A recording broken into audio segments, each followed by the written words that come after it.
Merhaba arkadaşlar, kanalıma hoş geldiniz. Bugün sizlerle bu kanat şeklinde olan yelek modelini yapıyoruz. Aynı örneği uç kısmını yapmayınca bu şekilde düz bir yelek de yapabilirsiniz. Bu modelin yapılışını tüm detaylarıyla bu videoda gösterdim. Video biraz uzun oldu. Sizlerden ricam sabırla atlamadan bütün detayları izlerseniz sizin için güzel olacaktır. Sizler için ince ipli olanını da hazırladım. Buna 4 tane ip, yazlık olana 5 tane ip, bu elimde gösterdiğim akrilik ipe de yaklaşık 500 metre ip gitti. Birazdan göstereceğim iplerin arkadaki metrajlarını da söyleyeceğim. Oradaki metrelere göre ben bu ipleri söyledim.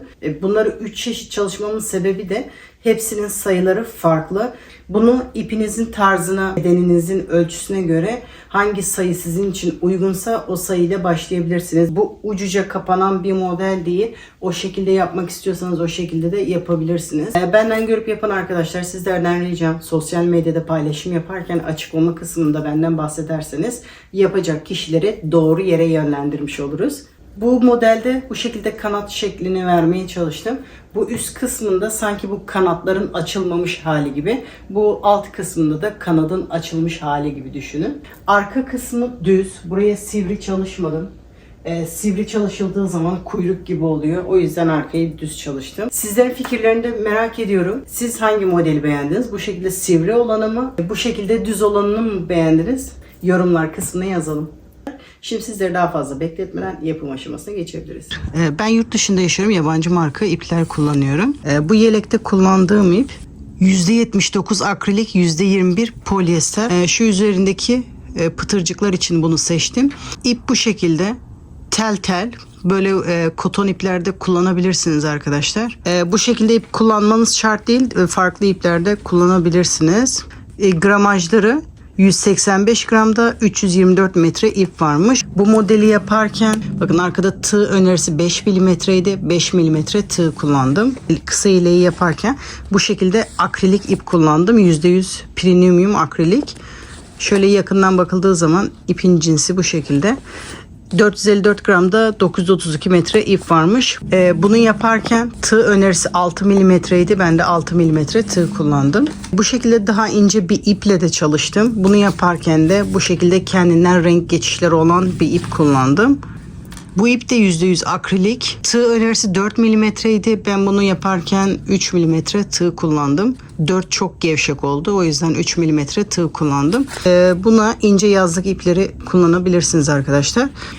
Bu ipte de 100 gramda 320 metre ip varmış. Bu Türkiye'deki bilinen ip. Burada marka vermek istemiyorum. Açıklama kısmına yazacağım. Şöyle kalınlığını göstermek için size yan yana tutup gösteriyorum. Kalınlıkları birbirine yakın. Bu şekilde bu ipi de kullanabilirsiniz. Açıklama kısmına yazacağım. Bu da Türkiye'deki ince yazlık ip. Kıyafetlerde kullanılan yazlık ip. Bakın bunun kalınlığı da diğer gösterdiğim ipe uygun. Bu ince olanı yapmak istiyorsanız bu ince ipi kullanabilirsiniz. Bunların markalarını aşağıda açıklama kısmına ekleyeceğim. Oradan bakabilirsiniz. Bu yelek modelini şu kısımdan başlayacağız. Bu dilimlerin bu şekilde aşağı doğru durması için buradan başlamak gerekiyor. Buradan başlayınca dilimler tersine dönüyor.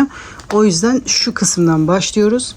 Şimdi bu modeli başlarken şu bedene göre şu zincir diyemiyorum. Çünkü iplik kalınlıklarına göre, el sıklığına göre, kullanılan tığ numarasına göre bu sayılar değişiyor. Şimdi aynı bedende ben kalın iple başladım. Bu zincir sayısı farklı. Şöyle bir ince iple başladım. Bunun başlangıç sayısı farklı. Şimdi bu modelde de bu iple yapacağız. Videonun başında gördüğünüz model. Bu iple de yapınca sayılar çok farklı oldu. Bu modeli şu bedene şu kadar zincir diye söylemeyeceğim. Şimdi bu orta kalınlıkta olan bir model. Bunun sayısını vereceğim.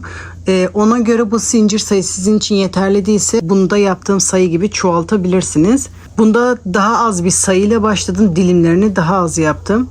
Bunu orta bir kalınlıkta yaptım. Dilimleri buna göre daha çok.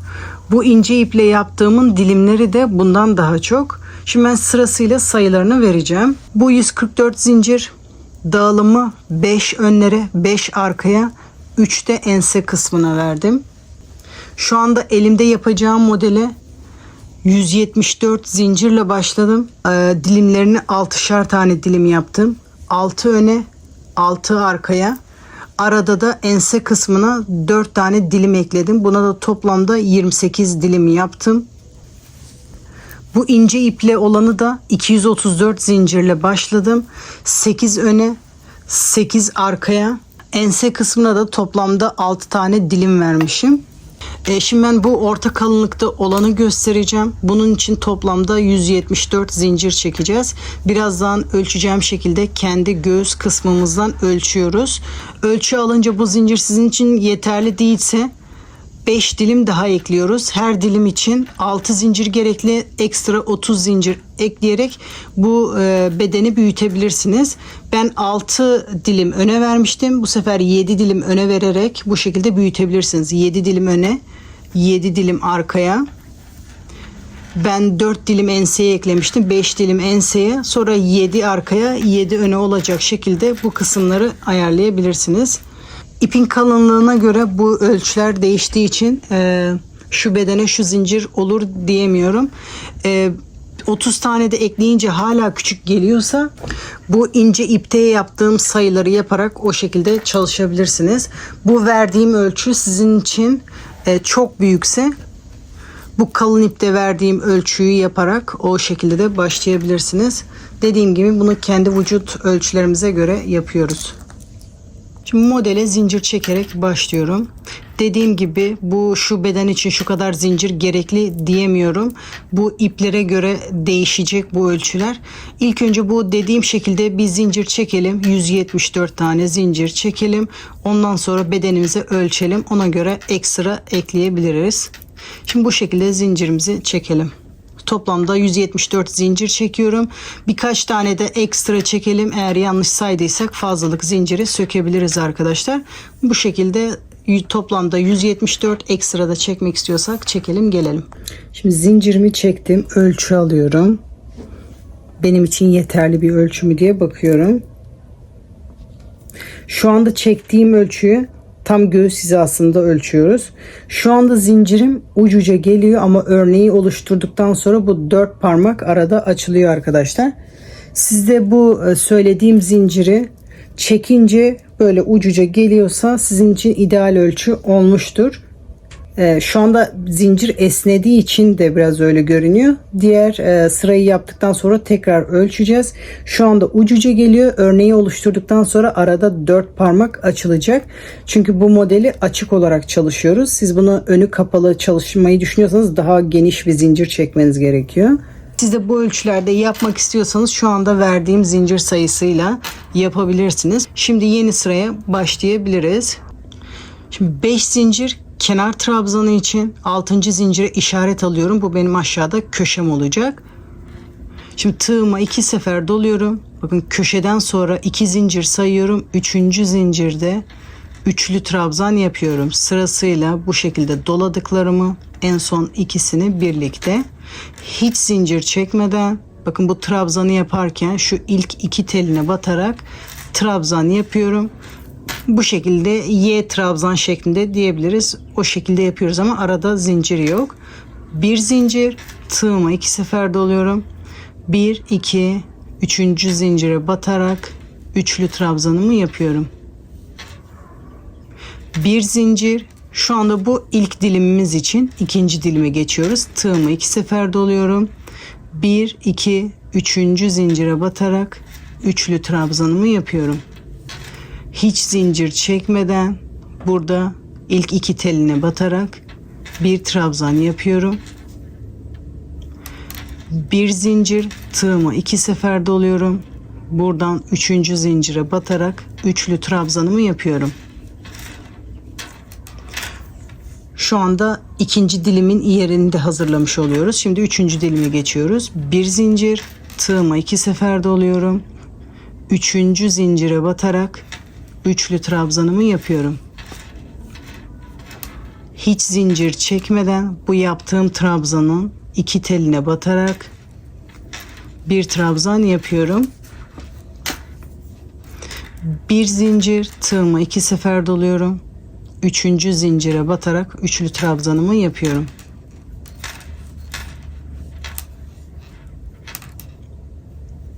Bir zincir, aynı işlemi tekrar ediyoruz. Tığıma 2 sefer doluyorum. 3. zincirde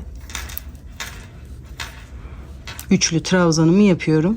Hiç zincir çekmeden 2 teline batarak bir trabzan yapıyorum. Bir zincir, tığıma 2 sefer doluyorum. 3. zincire batarak üçlü trabzanımı yapıyorum.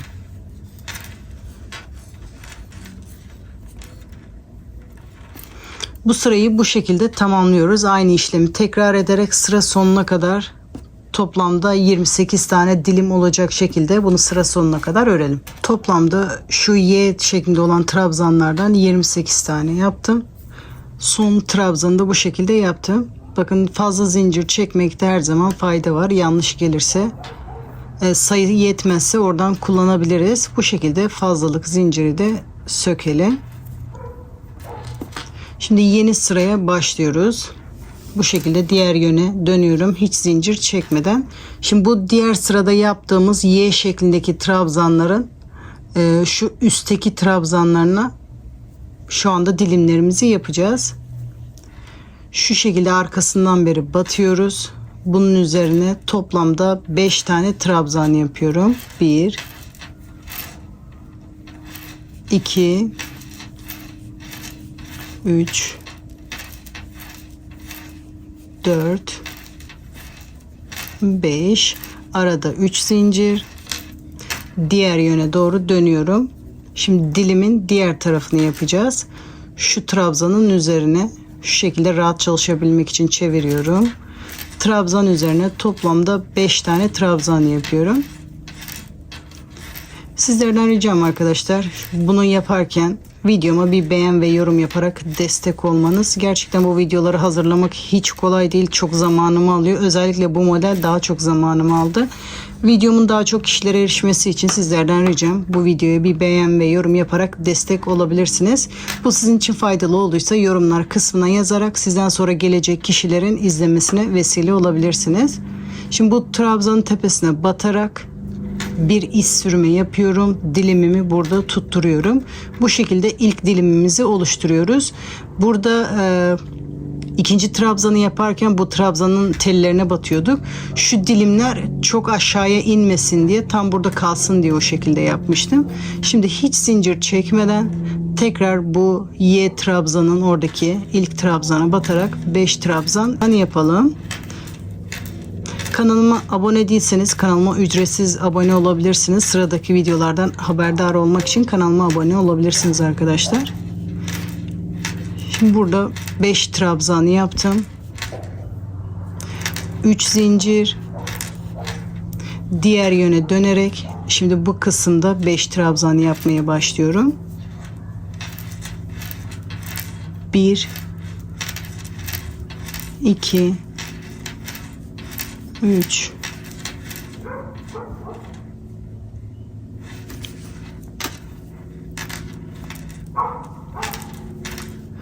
4 ve 5.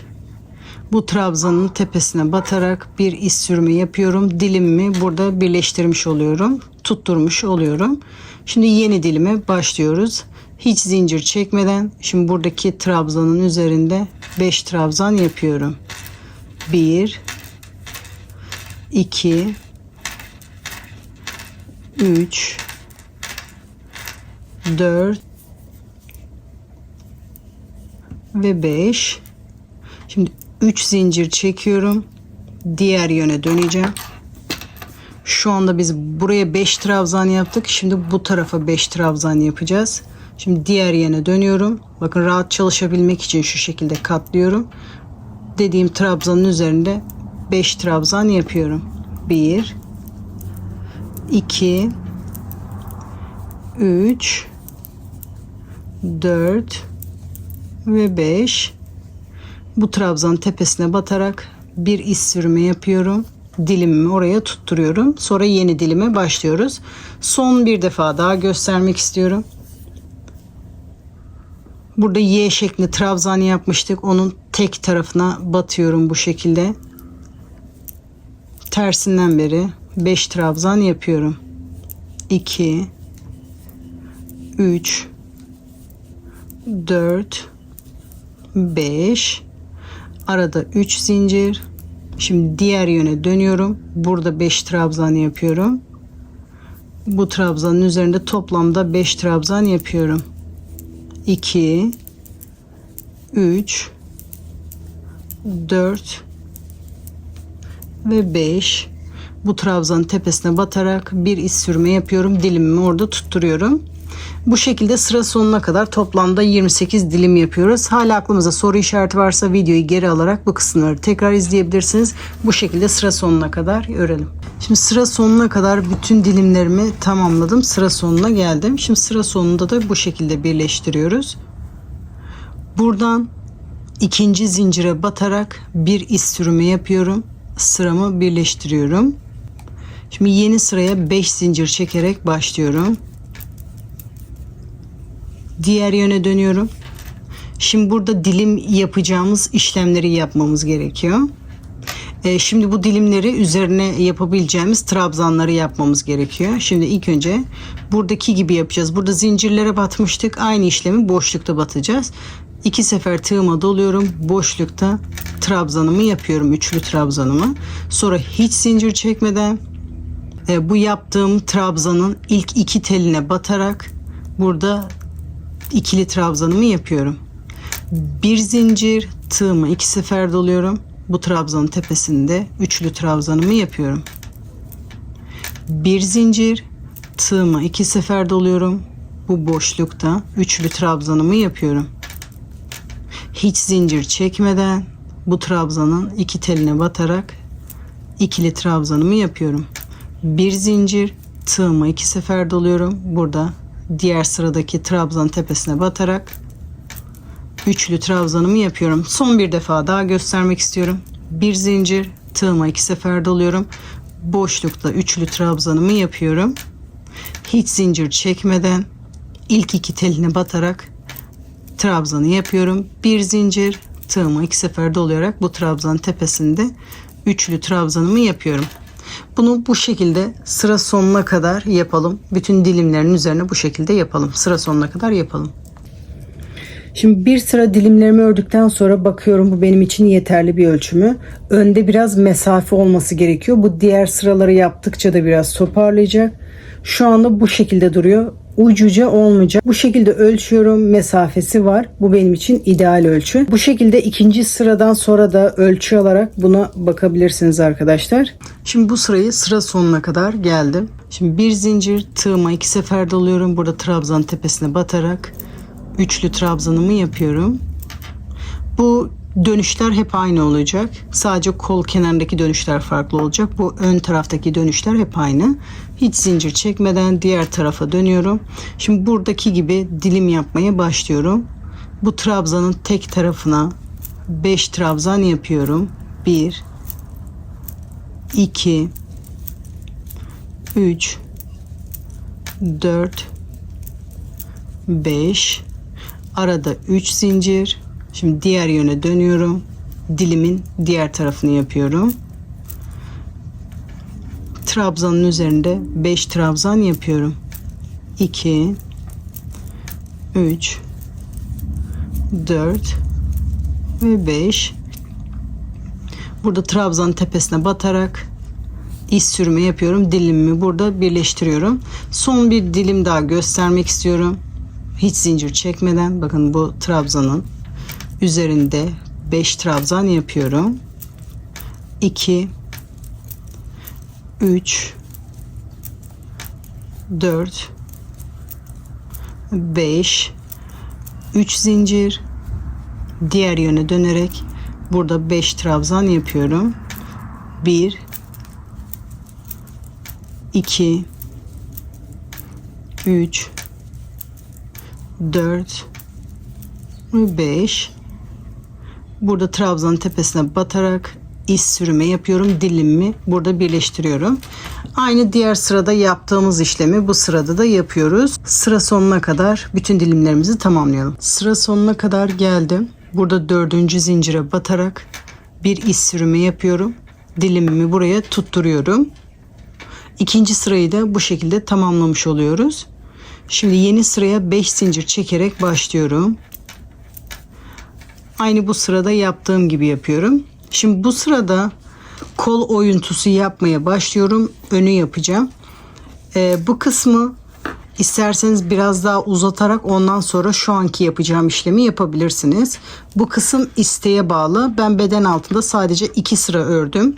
İnce iple çalıştığımı da 2 sıra ördüm. Kalın iple olan da tek sıra ördüm. Yani bu sizin zevkinize bağlı. Ne kadar genişlikte yapmak istiyorsanız yapabilirsiniz. Bunu daha fazla örmek istiyorsanız bu kısmı örebilirsiniz. Ondan sonra bu beden kısmını çalışabilirsiniz.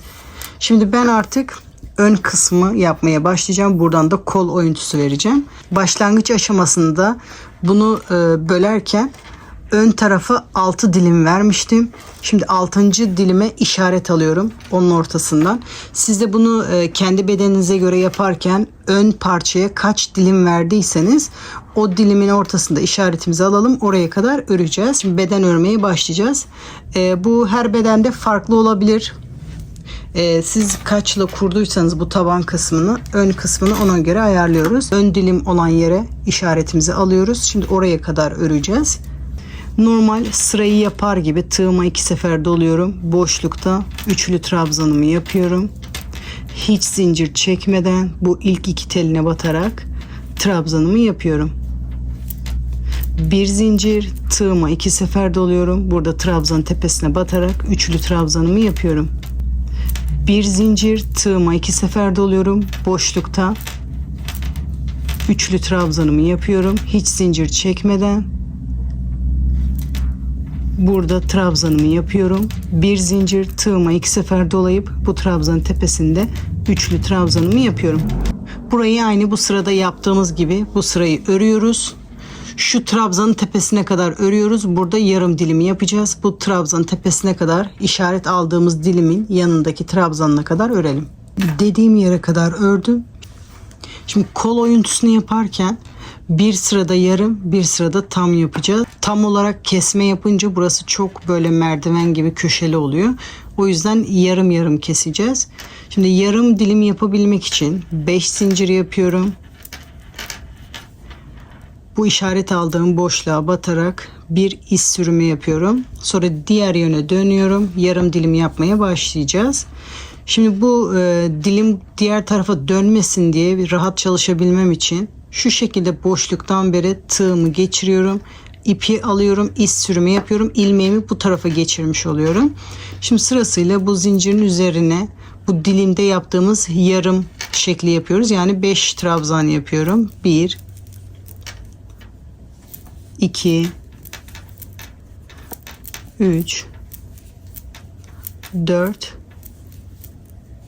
5. Burada trabzanın tepesine batarak bir iz sürümü yapıyorum. Burada yarım dilimimi tutturuyorum. Aynı burada yaptığımız işlem gibi. Şimdi sırada tam dilimi yapıyoruz. Sıradaki dilime geçerek toplamda 5 trabzan tek tarafta yapıyorum.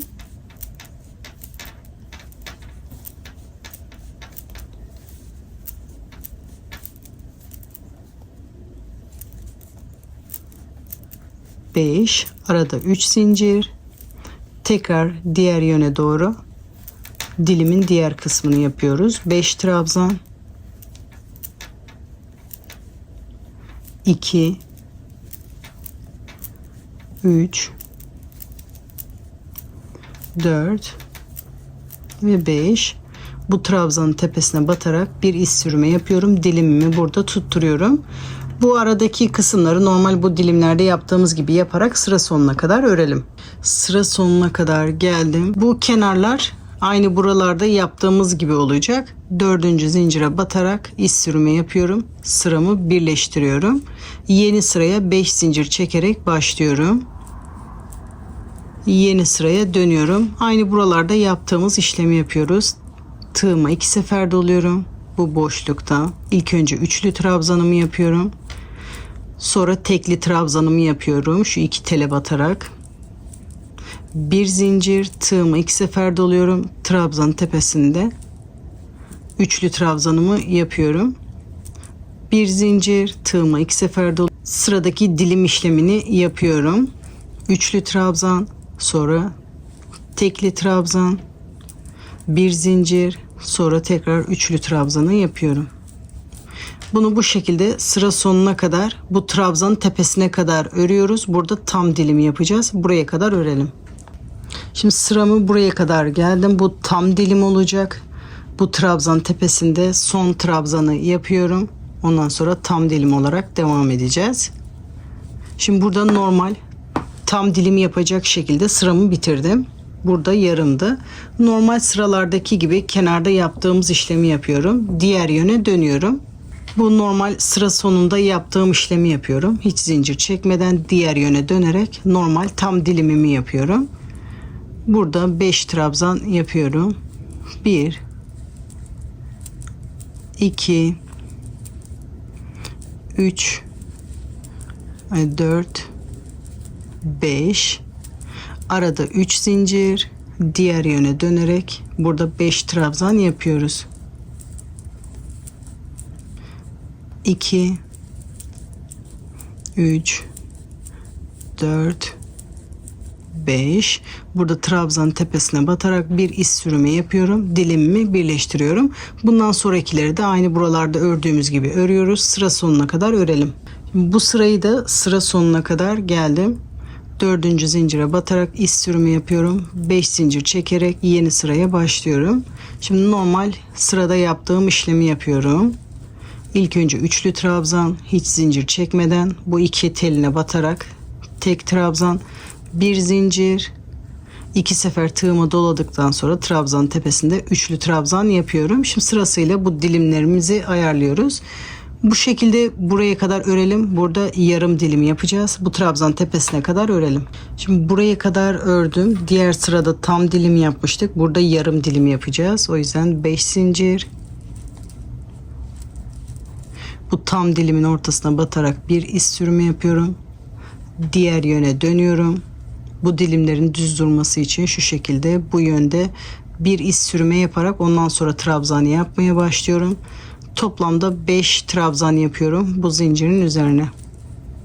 2 3 4 ve 5, bu trabzan tepesine batarak bir iz sürme yapıyorum. Ondan sonra normal dilimi yapmaya başlıyorum. Sıradaki dilime geçiyorum. Toplamda 5 trabzan, 4 ve 5, arada 3 zincir. Şimdi dilimin diğer tarafını yapıyorum. 1 2 3 4 ve 5, burada trabzan tepesine batarak iz sürme yapıyorum. Dilimi burada tutturuyorum. Bunu da bu şekilde sıra sonuna kadar örelim. Şimdi bu sırayı da sıra sonuna kadar ördüm. 4. zincire batarak iz sürme yapıyorum. 5 zincir çekerek yeni sıraya başlıyorum. Normal sırada yaptığım işlemi yapıyorum. Bir zincir, tığıma 2 sefer dolayarak trabzanın tepesinde bu şekilde trabzanımı yapıyorum. Sırada tam dilim yapacağız. O yüzden buraya kadar örelim. Sıra sonuna kadar geldim. Bir zincir, bu trabzanın tepesinde trabzanımı yapıyorum. Tam dilim olarak bitiriyorum. Diğer sıraya dönüyorum. Aynı buradaki gibi tam dilimi yapıyorum. 5 trabzan,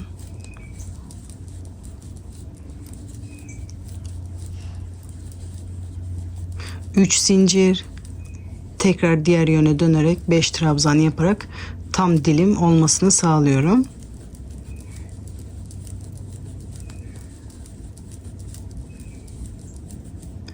Burada trabzan tepesine batarak bir iz sürme yapıyorum. Bu şekilde dilimimi birleştiriyorum. Sıra sonuna kadar örelim.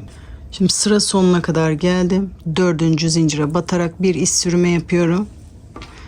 Şimdi yeni sıraya başlıyorum. 5 zincir, diğer yöne dönüyorum. Normal sıradaki işlemi yapıyorum. Bu taraf hep aynı. Diğer taraflarda kesme işlemleri yapıyoruz. Bir zincir. Bu şekilde bunu da sıra sonuna kadar yapalım. Buraya kadar yapalım. Burada yarım dilim yapacağız. Buraya kadar örelim. Şimdi burayı sıra sonuna kadar geldim. Burada yarım dilim yapmam gerekiyor. 5 zincir. Bu son dilimin ortasına batarak bir iz sürme yapıyorum. Diğer yöne dönüyorum. Bu tarafta rahat çalışabilmek için bu boşlukta bir iz sürme yapıyorum. Şimdi burada trabzan yapmaya başlıyorum. 5 trabzan, 1 2 3 4 ve 5. Burada trabzan tepesine batarak bir iz sürümü yapıyorum. Burada yarım dilimi tamamlıyorum. Şimdi burada da diğer tam dilimi yapmaya başlıyorum. 5 trabzan,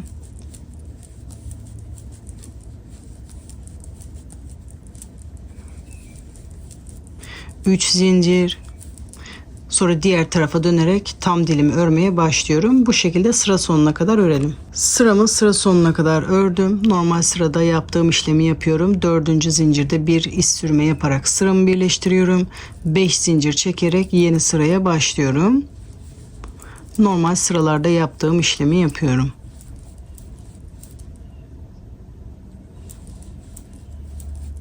Bir zincir, burada trabzan tepesine batarak üçlü trabzanımı yapıyorum.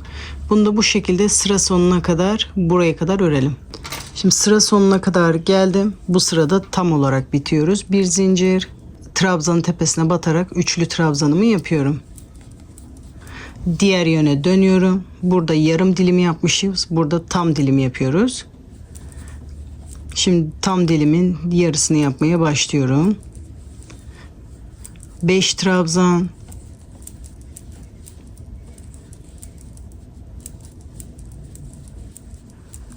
3 zincir, sonra diğer tarafı yapıyoruz. 5 trabzan,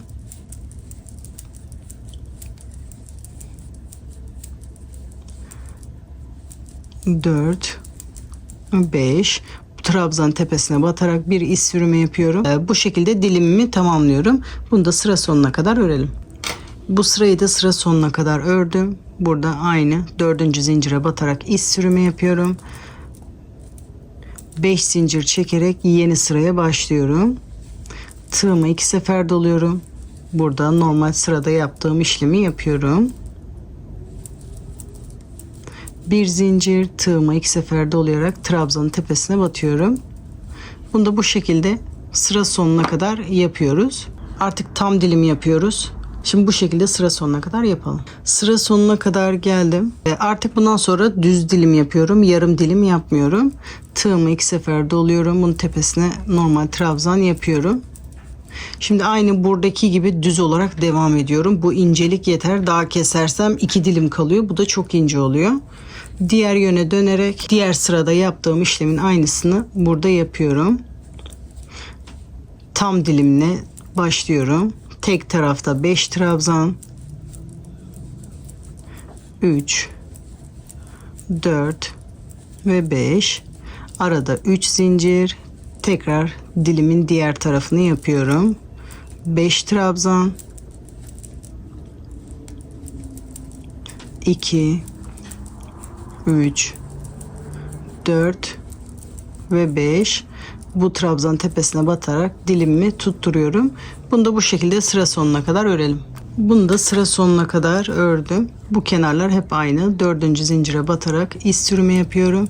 5 zincir. Diğer yöne dönüyorum. Tığımı 2 sefer dolayarak burada diğer sırada dilim yapacağımız işlemi yapıyoruz. Bir zincir, tığımı 2 sefer dolayarak trabzan tepesinde üçlü trabzanımı yapıyorum. Bunu da bu şekilde düz olarak sıra sonuna kadar yapalım. Bu sırayı da sıra sonuna kadar ördüm. Bu şekilde düz örmeye devam ediyorum. Dilimleri düz örüyoruz. Diğer yöne dönerek dilimi örmeye başlıyorum. Tek tarafta 5 trabzan,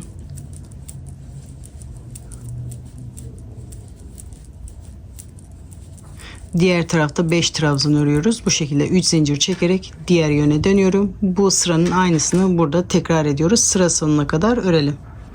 Bu sırayı da sıra sonuna kadar ördüm. 4. zincire batarak iz sürümü yapıyorum.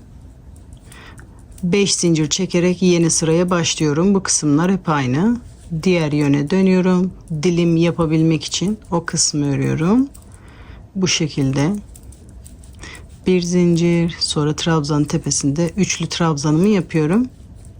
Bunu da bu şekilde sıra sonuna kadar aynı bu sırayı tekrar ederek örelim. Bu sırayı da sıra sonuna kadar ördüm. Bir zincir, tığıma 2 sefer doluyorum. Burada düz yapmaya devam ediyorum. Şimdi diğer yöne dönerek bu dilimleri örmeye başlıyorum.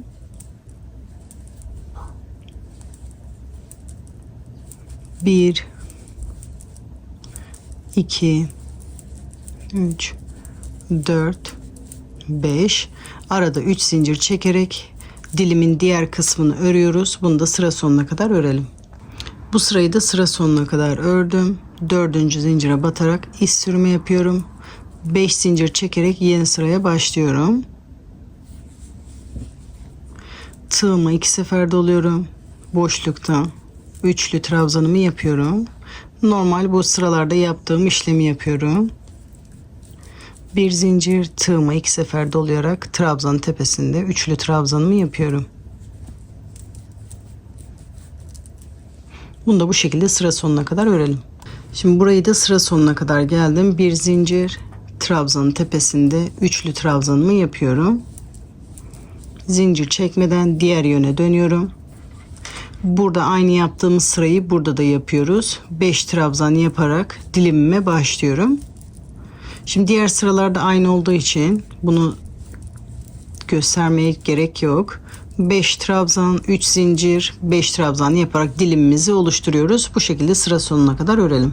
Şimdi bu sırayı da sıra sonuna kadar geldim. Buradan 4. zincire batarak iz sürme yapıp sıramı burada bitiriyorum.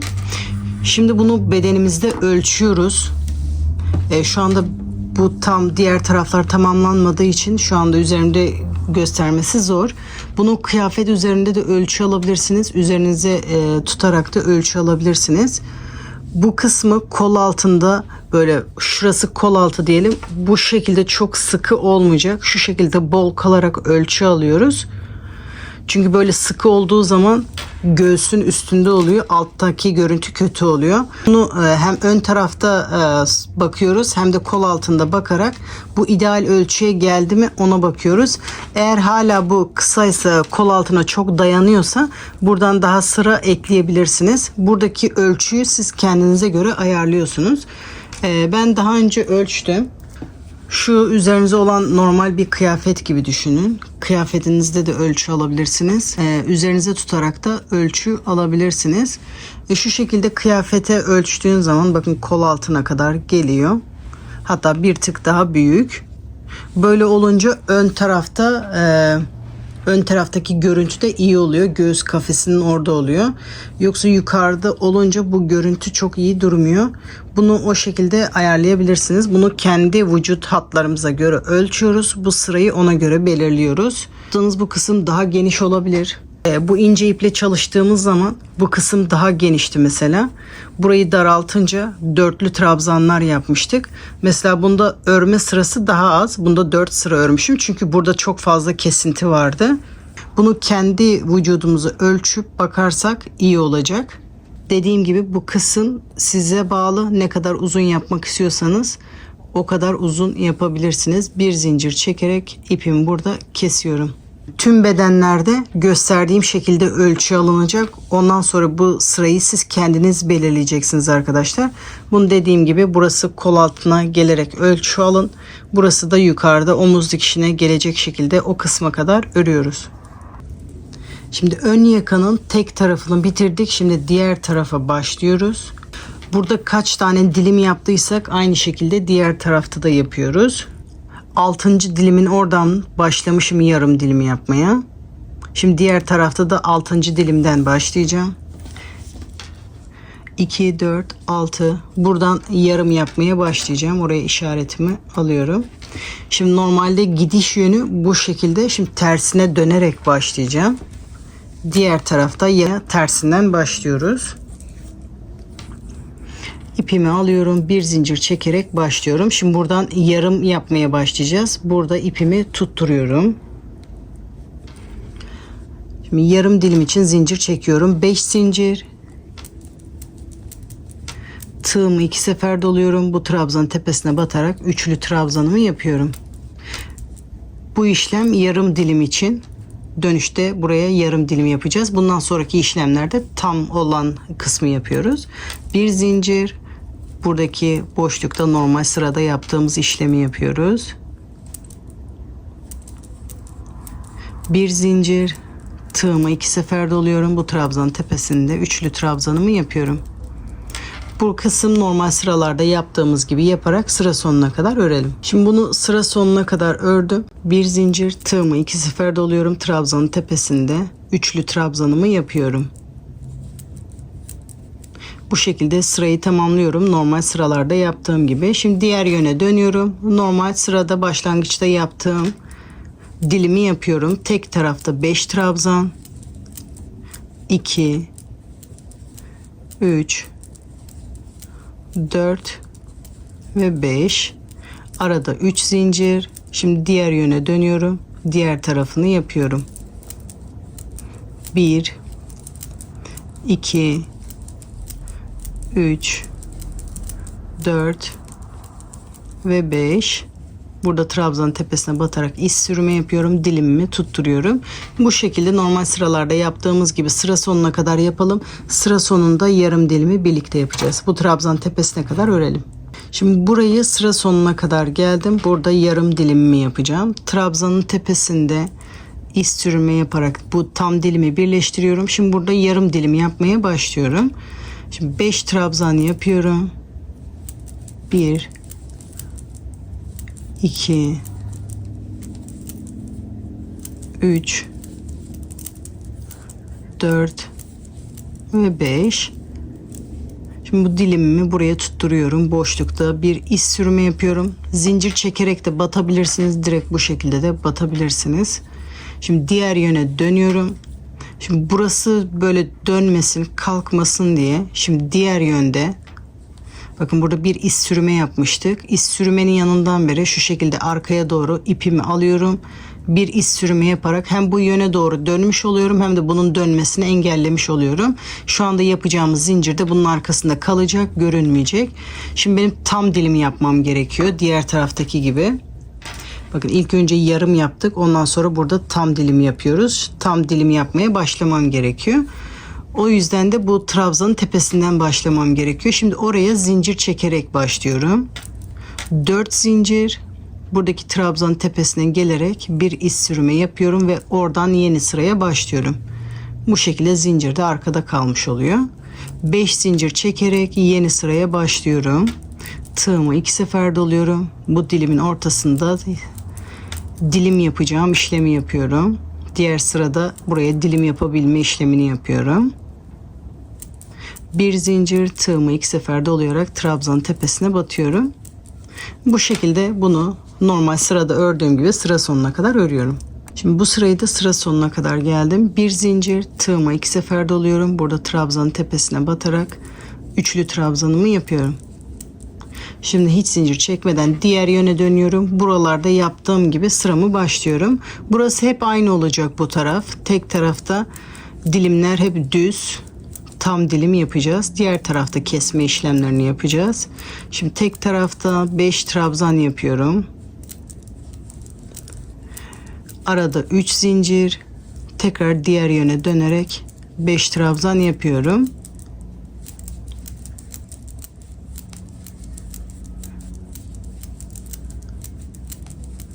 Ve 5. Burada trabzanın tepesine batarak iz sürümü yapıyorum. Dilimimi tutturuyorum. Bunu bu şekilde sıra sonuna kadar örelim.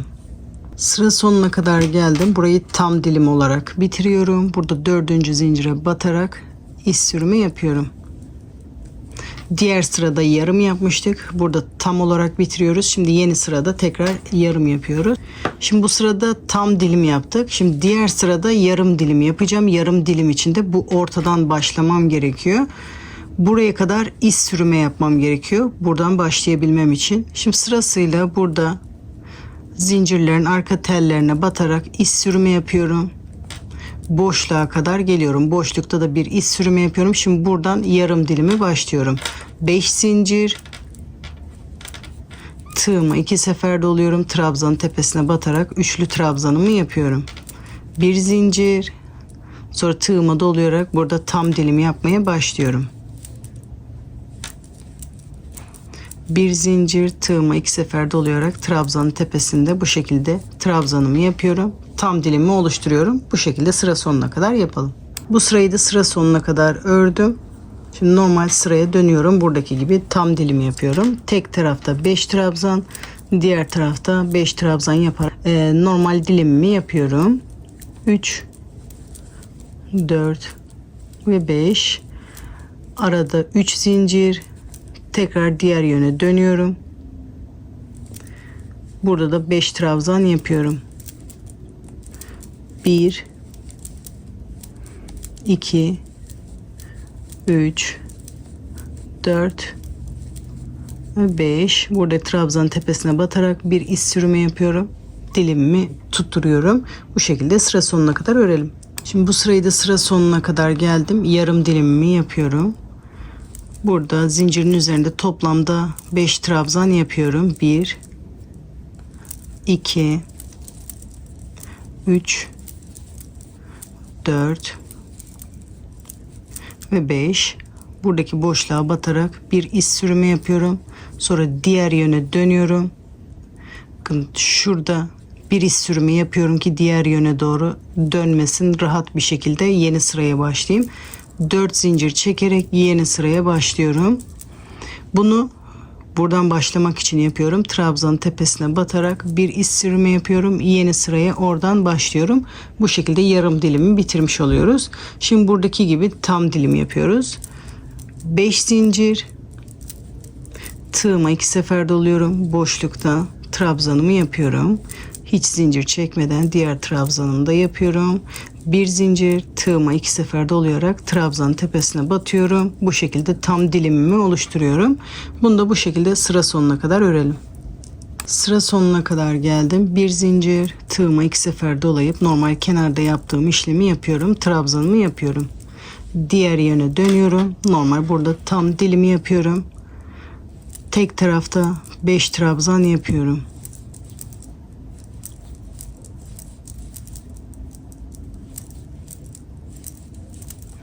Dört ve 5. Arada 3 zincir. Diğer tarafa dönerek dilimin diğer kısmını yapıyorum. Burada da toplamda 5 trabzan yapıyorum. 3, 4 ve 5. Sonra trabzan tepesinde bir iz sürme yaparım. Dilimimi birleştiriyorum. Bu şekilde sıra sonuna kadar örelim. Şimdi bu sırayı da sıra sonuna kadar ördüm. Bunu da tam olarak bitiriyorum. 4. zincire batarak iz sürme yapıyorum. Şimdi yeni sıraya dönüyorum. Şu anda henüz 4 dilim var. Diğer parçaya bakıyorum. 4 dilim. Ondan sonra bir sefer daha yarım yapmışım. Şimdi son yarımı yapıyorum. İz sürümü yaparak boşluğa kadar geliyorum.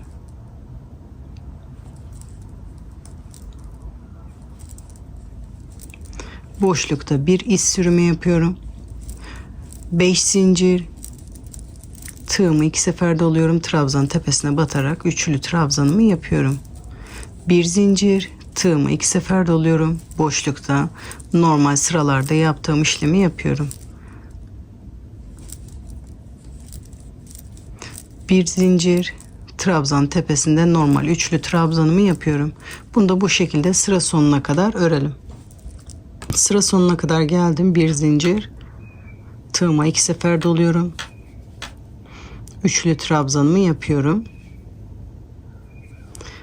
Diğer yöne dönüyorum. Burada normal sıralarda başladığım gibi başlıyorum. 5 trabzan,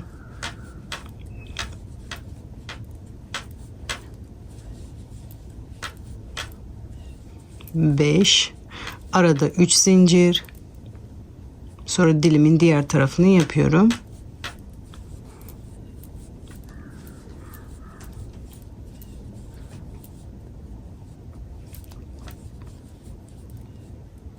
Beş trabzan, sonra trabzan tepesinde bir iz sürümü yapıyorum. Bunu da bu şekilde sıra sonuna kadar örelim. Şimdi buraya kadar ördüm. Şimdi yarım dilimimi öreceğim. Trabzan tepesinde bir iz sürümü yapıyorum. Şimdi sırasıyla burada yarım dilimimi yapıyorum. 5 trabzan yapıyorum. 1, 2, 3, 4 ve 5. Burada boşlukta bir iz sürme yapıyorum. Sonra diğer yöne dönüyorum. Bu dilim dönmemesi için şurada bu şekilde bir iz sürme yapıyorum. 4 zincir. Burada trabzan tepesine batarak tam dilimi yapmaya başlıyorum. Şimdi normal sıralarda yaptığım gibi 5 zincir, tığıma 2 sefer doluyorum. Burada trabzan yapıyorum. Tekrar burada bir trabzan daha. Bir zincir, tığımı 2 sefer doluyorum. Bunun tepesinde üçlü trabzanımı yapıyorum. Bunu da bu şekilde sıra sonuna kadar örelim. Sıra sonuna kadar ördüm. Bir zincir, tığıma 2 sefer doluyorum. Bu şekilde sıramı bitiriyorum. Normal. Bu kenarlar hep aynı. Sıramı dönüyorum. Tam dilimi yaparak başlıyorum.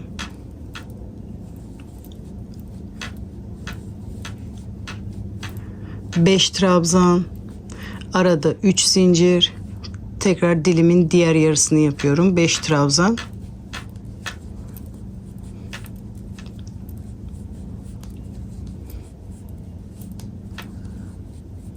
Sonra trabzan tepesinde bir iz sürme yaparak birleştiriyorum dilimimi. Bunu bu şekilde sıra sonuna kadar örelim. Şimdi sıra sonuna kadar ördüm. Burada 4. zincire batarak sıramı bitiriyorum. Düz olarak bitiriyorum. Şimdi diğer ön tarafa bakıyorum. Bakın orada 3 dilime başlayınca artık kesme yapmıyorum. Düz olarak devam ediyorum. Buradaki yarımlar bitmiş oluyor. Şimdi burada da 3 dilim kaldı. Artık kesmiyorum. Yarım dilim yapmıyorum. Aynı 3 tane dilim yapmaya devam ediyorum. Şimdi düz olarak devam edeceğim. 5 zincir. Sıramı dönüyorum. Tığıma 2 sefer doluyorum. Boşlukta trabzan yapmaya başlıyorum. Şimdi normal sıralarda yaptığım işlemi yapıyorum. Bir zincir, tekrar tığıma 2 sefer dolayarak trabzan tepesinde üçlü trabzanımı yapıyorum. Bu şekilde düz olarak başlıyorum. Sıra sonuna kadar örelim. Sıra sonuna kadar geldim. Şimdi aynı diğer sırada yaptığım işlemi yapıyorum. Tığıma 2 sefer doluyorum.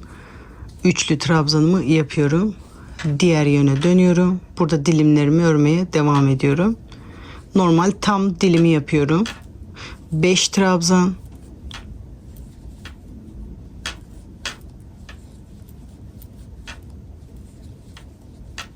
Üç zincir.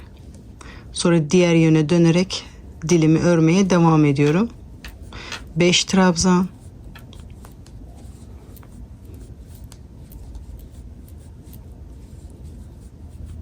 Sonra bu trabzan tepesine batarak iz sürme yapıyorum. Bunu da aynı bu sırada yaptığımız gibi tam dilim olarak bitiriyoruz. Sıra sonuna kadar örelim. Şimdi ikinci sırayı da sıra sonuna kadar geldim. Buradan 4. zincire batarak bir iz sürme yapıyorum. 5 zincir çekerek yeni sıraya başlıyorum. Tığıma 2 sefer doluyorum. Burada normal yaptığım işlemi yapıyorum. Bir zincir, tığıma 2 sefer dolayarak burada üçlü trabzanımı yapıyorum. Bunu da bu şekilde sıra sonuna kadar örelim. Sıra sonuna kadar geldim. Bir zincir, tığıma 2 sefer doluyorum. Bu trabzan tepesine batarak üçlü trabzanımı yapıyorum. Sonra diğer yöne dönüyorum. Buradaki aynı dilimi burada yapıyoruz. Şimdi 3. sırayı yapıyoruz. Şimdi 3. sırayı yapıyoruz. Diğer taraftaki gibi. Normal dilimlere başladığım gibi başlıyorum. Tam dilim. 5 trabzan. Arada 3 zincir çekerek dilimin diğer tarafını tamamlıyorum. Sıra sonuna kadar yapalım. Bu sırayı da sıra sonuna kadar geldim. Normal sıralarda yaptığımız gibi 4. zincire batarak iz sürme yapıyoruz. 5 zincir çekerek yeni sıraya başlıyoruz. Normal sıralarda yaptığımız işlemi devam ediyoruz.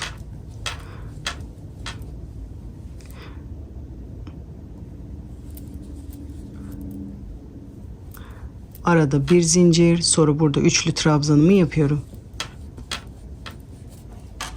Bunu da sıra sonuna kadar yapalım. Bunu da sıra sonuna kadar ördüm. Bir zincir çektikten sonra burada üçlü trabzanımı yapıyorum. Normal sıradaki gibi sıramı dönerek burada dilim yapmaya başlıyorum. 5 trabzan yaparak dilime başlıyorum. Aynı diğer sırada yaptığımız işlemi tekrar ediyoruz. 5 trabzan, arada 3 zincir, sonra diğer yöne dönerek dilimin diğer kısmını yapıyoruz. Bu şekilde sıra sonuna kadar yapalım. Bu sırayı da sıra sonuna kadar ördüm, aynı buradaki gibi. 4. zincire batarak iz sürümü yapıyorum. 5 zincir çekerek yeni sıraya başlıyorum. Normal diğer sıralarda yaptığım gibi bu şekilde. Bir zincir, sıradaki trabzanın tepesinde üçlü trabzanımı yapıyorum. Bunu da bu şekilde sıra sonuna kadar örelim. Sıra sonuna kadar geldim. Bir zincir, tığıma 2 sefer doluyorum. Burada trabzanın tepesine batarak normal sırada yaptığım gibi bitiriyorum. Diğer yöne dönüyorum. Buradaki gibi dilimi yapmaya başlıyorum. 5 trabzan yaparak başlıyorum. Sonra bunu sıra sonuna kadar normal diğer sırada ördüğümüz gibi örelim. 4 ve 5, arada 3 zincir çekerek dilimin diğer kısmını yapıyorum. Bunu da bu şekilde sıra sonuna kadar örelim. Bunu da sıra sonuna kadar geldi. Toplamda 5 sıra oldu. Diğer ön tarafta da toplamda 5 sıra örmüştüm. Şimdi artık sıramı bitiriyorum. Burada 4. zincire batarak dilimi bitiriyorum. İz sürümü yapıyorum. Sonra bir zincir çekerek ipimi burada kesiyorum. Şimdi 2 tane önü bitirdik. Arka tarafa başlayabiliriz. Şimdi sizin yaptığınız bedene göre bu arkada şu anda kaç tane var bilmiyorum. Saymaya da gerek yok. Önleri yaparken buraya batmışız en son. Hemen yanındakinden arka örmeye başlayacağız. Aynı şekilde diğer tarafta da en sonuncu dilimin ortasına kadar öreceğiz. Şimdi önlerin 2 tarafını hazırladık. Arka tarafı örmeye başlayacağız. Şimdi gidiş yönüne göre tersinden başlamamız gerekiyor. Tersine dönüyorum. Şimdi hemen önün yanındaki boşluktan başlıyorum. Burayı öne eklemişim. Hemen yanındaki boşluktan başlıyorum. İpimi alıyorum. Boşlukta ipimi sabitleştiriyorum. Şimdi ilk önce yarım olarak başlayacağız. Öndeki gibi burada yarım olarak başladık. 5 zincir. Tığıma 2 sefer doluyorum. Trabzanın tepesinde üçlü trabzanımı yapıyorum. Bir zincir, boşlukta trabzanımı yapıyorum. Bir zincir, tığıma 2 sefer doluyorum. Bunu normal beden işleminde yaptığımız işlemi yapıyoruz. Sadece şimdi arkayı yaparken bu kısmı bu önün kenarı gibi yapacağız. Buradaki kenar kısmını da buradaki önün kısmını yapacağız. Bu şekilde şimdi sıra sonuna kadar örüyoruz. Normal sıralarda yaptığım işlemi yapıyorum. Sıra sonunda da nasıl bittiğimi göstereceğim. Bir zincir, üçlü trabzanımı yapıyorum. Şimdi normal sıralarda olduğu gibi. Arkada da başlangıç ve bitiş kısımlarında göstereceğim videoyu uzatmamak için. Normal ara kısımlarda yaptığımız işlem buradaki gibi. Onları tekrar göstermeye gerek yok. Şimdi burada yarım olarak biteceğiz. Önü yaparken bunun ortasına batmışız. Şimdi arka yarımı da yaparken burada yapacağız. Bu trabzanın tepesine kadar örelim. Sonra sıra sonunu birlikte yapalım. Şimdi dediğim trabzanın tepesine kadar geldim. Önü yaparken bunun ortasından başlamıştık. Şimdi yarım dilimi bunun ortasına yapacağız. Şimdi 5 zincir. Boşluğa gelerek bir iz sürümü yapıyorum. Bakın başka batacak boşluk yok. Burayı önde kullanmıştık. Şimdi diğer yöne dönüyorum. Rahat çalışabilmek için bu boşluktan beri bir iz sürümü yapıyorum. Hem de bu dilimlerimiz diğer yöne dönmesin diye. Şimdi sırasıyla 5 trabzan yapıyorum. Yarım dilimimi örüyorum burada. 1 2 3 4 ve 5. Şimdi trabzanın tepesinde bir iz sürümü yapıyorum. Sonra normal dilime başlıyoruz. Tek tarafta 5 trabzan yapıyoruz.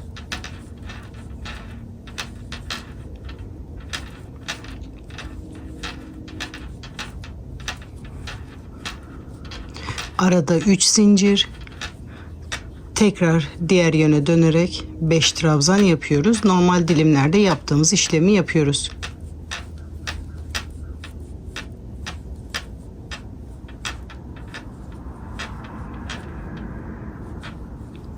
Sonra trabzanın tepesinde bir iz sürme yapıyorum. Bu şekilde sıra sonuna kadar yapalım. Sıra sonuna kadar geldim. Şimdi buradaki yarım dilimi yapacağız. Trabzanın tepesinde bir iz sürme yapıyorum. Sonra burada trabzan yapmaya başlıyorum. 5 trabzan.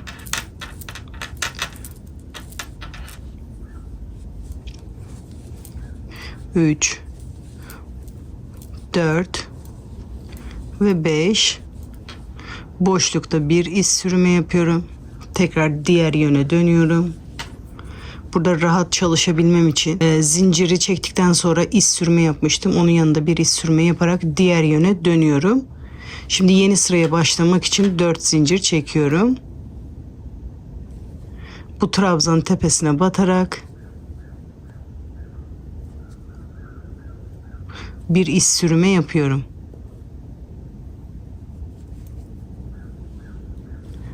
Sonra yeni sıraya oradan başlıyoruz. Burada yarımı bitirmiş oluyoruz. Burada tam dilime başlıyoruz. 5 zincir.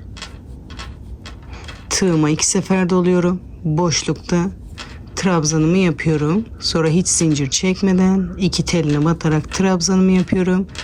1 zincir. Tığıma 2 sefer doluyorum.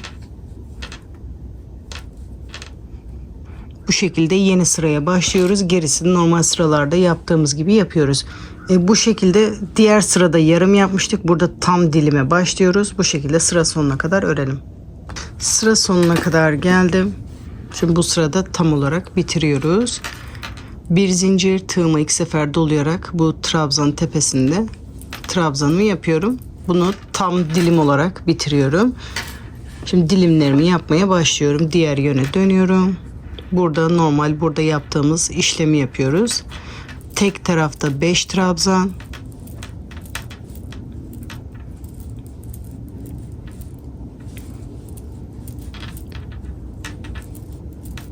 Arada 3 zincir. Tekrar diğer yöne dönerek 5 trabzan yapıyorum.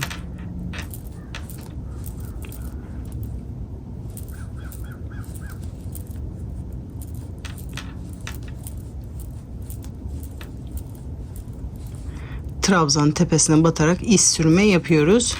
Bunu da sıra sonuna kadar bu şekilde tamamlayalım. Bu sırayı da sıra sonuna kadar geldim. Tam dilimli olan sırayı da bu şekilde 4. zincire batarak sıramı bitiriyorum. Şimdi ikinci yarım dilime geçiyorum. Diğer yöne dönerek boşluğa kadar iz sürme yapıyorum.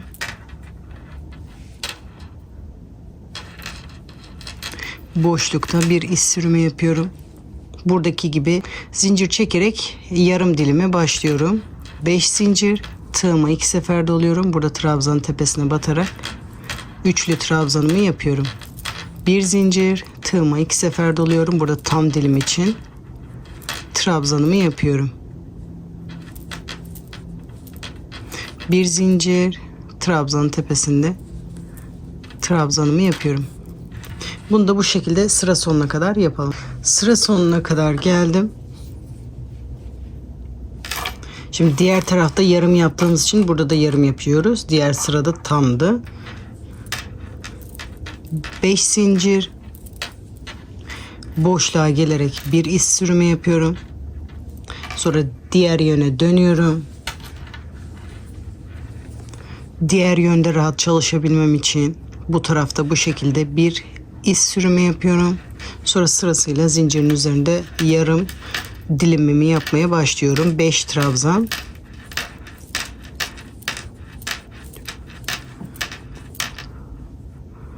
Dört ve 5. Sonra trabzanın tepesinde bir iz sürme. Sonra burada da tam dilime başlıyoruz. 5 trabzan.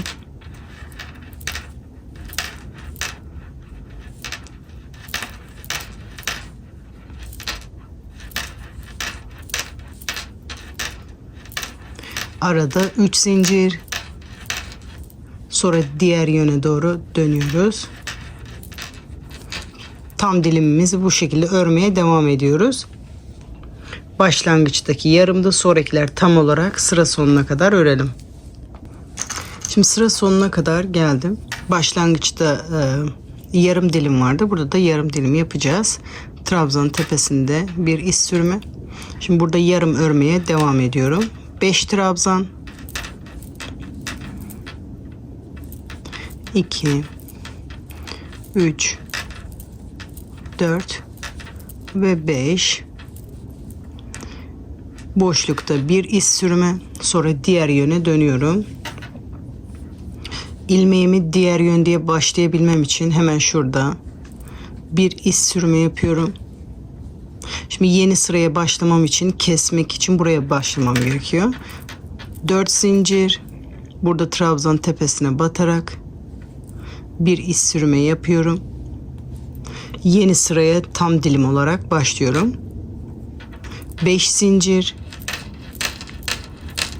tığıma 2 sefer doluyorum. Buradaki boşlukta trabzan yapmaya başlıyorum. Sonra ikinci trabzanımı da yapıyorum.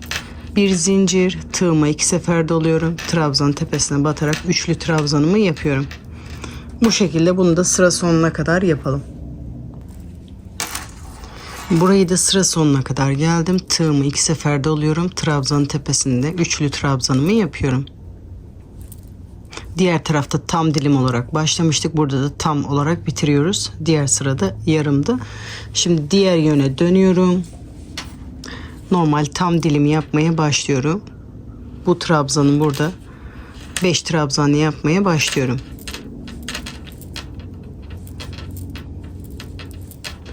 3, 4 ve 5. Arada 3 zincir. Tekrar diğer yöne dönerek 5 trabzan yapmaya başlıyorum.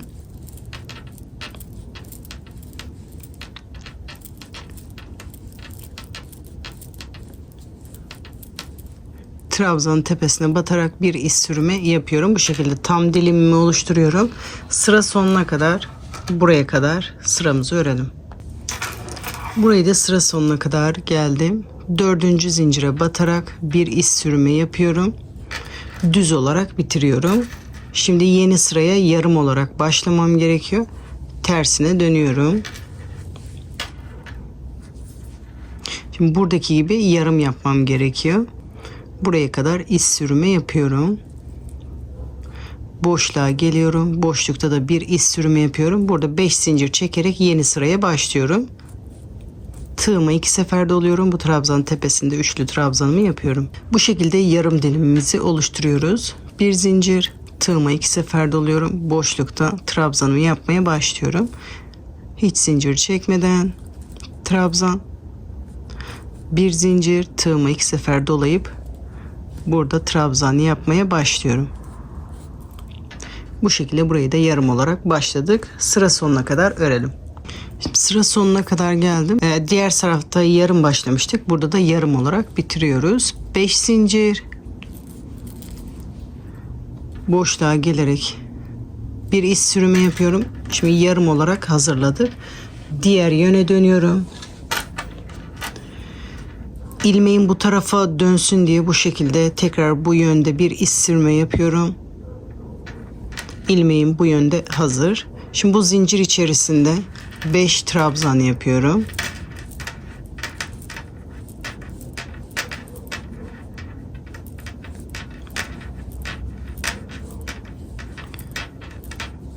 Trabzanın tepesine batarak normal dilimlerde yaptığımız iz sürmeyi yapıyoruz. Sonra burada trabzan yapmaya başlıyoruz. Yeni dilimimizi örmeye başlıyoruz. Buradaki gibi burada örüyoruz. Bunu da sıra sonuna kadar örelim. Şimdi sıra sonuna kadar geldim. Şimdi yarım dilimimi yapıyorum.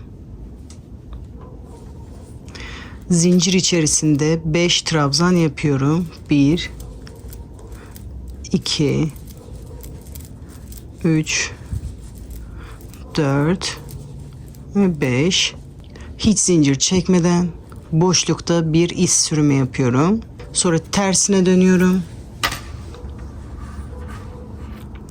Tekrar burada bir iç sürme yapıyorum ki ipim diğer yöne dönsün. Şimdi 4 zincir çekerek başlıyorum. Buradan başlamam gerekiyor. 4 zincir, trabzan tepesine batarak bir iç sürme yapıyorum. Yeni dilime oradan başlıyorum. Burada yarım yapmıştım. Şimdi tam olarak başlıyorum. 5 zincir. Sonra normal sırada yaptığım işlemi yapıyorum.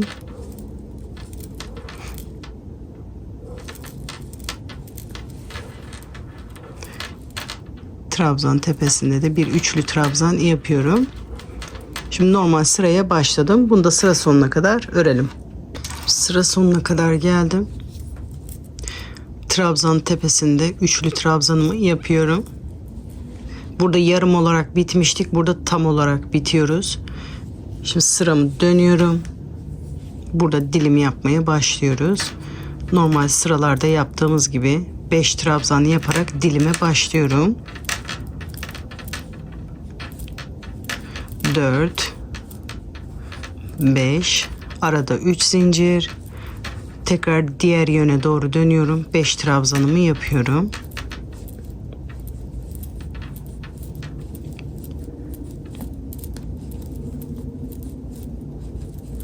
Beş, bu trabzan tepesine batarak bir iç sürme yapıyorum. Dilimimi bu şekilde tamamlıyorum.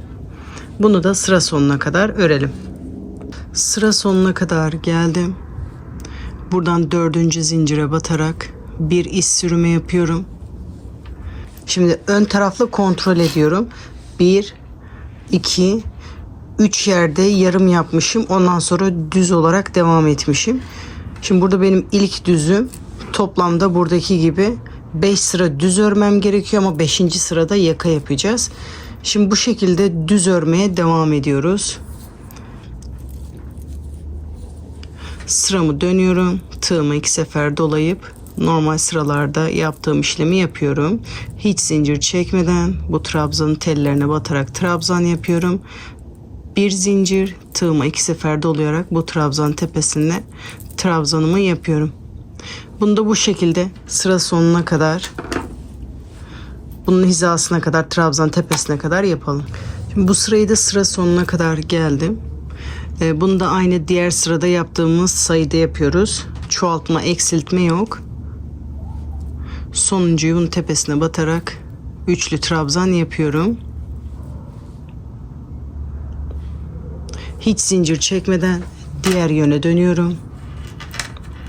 Bu trabzanın arkasından beri bu şekilde trabzanlarımı yapmaya başlıyorum.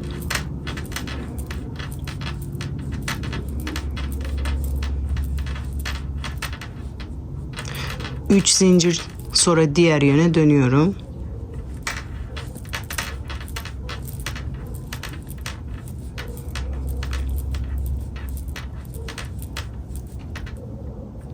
Normal sıralarda yaptığım 5 trabzanı yapıyorum. Bu trabzanın tepesine batarak iç sürme yapıyorum. Bunu bu şekilde sıra sonuna kadar örelim. Bu sırayı da sıra sonuna kadar ördüm. Gördüğünüz gibi çoğaltma, eksiltme yok. Aynı sayıda yaptım. Şimdi yeni sıraya 5 zincir çekerek başlıyorum. Sıramı dönüyorum. Normal aralarda yaptığım trabzanı yapıyorum. Hiç zincir çekmeden burada 2 teline batarak trabzanımı yapıyorum. Üçlü trabzanımı yapıyorum. Bunu da sıra sonuna kadar yapalım. Bu sırayı da sıra sonuna kadar geldim. Diğer yöne dönerek yeni sıraya başlıyorum. Hiç çoğaltma, eksiltme yapmadan aynı buradaki gibi dilimlerimi yapmaya başlıyorum. 5 trabzan yaparak yeni sıraya başlıyorum.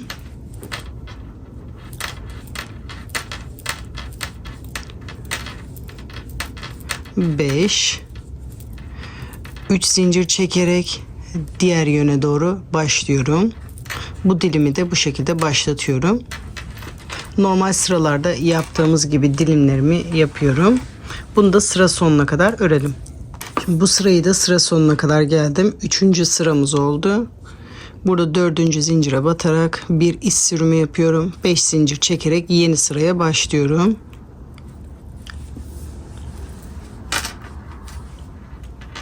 Tığımı 2 sefer doluyorum. Normal şu sıralarda yaptığımız işlemi yapıyoruz. Hiç zincir çekmeden bu iki telini batarak trabzanımı yapıyorum. Sonra trabzanın tepesinde üçlü trabzanımı yapıyorum. Bu sırayı da bu şekilde sıra sonuna kadar yapalım. Bu sırayı da sıra sonuna kadar geldim. Aynı sırayı tekrar ediyoruz. Sırayı dönüyorum. Hiç zincir çekmeden burada dilim yapmaya başlıyoruz. Buradaki sıranın aynısını tekrar ediyoruz. 5 trabzan yaparak dilime başlıyorum.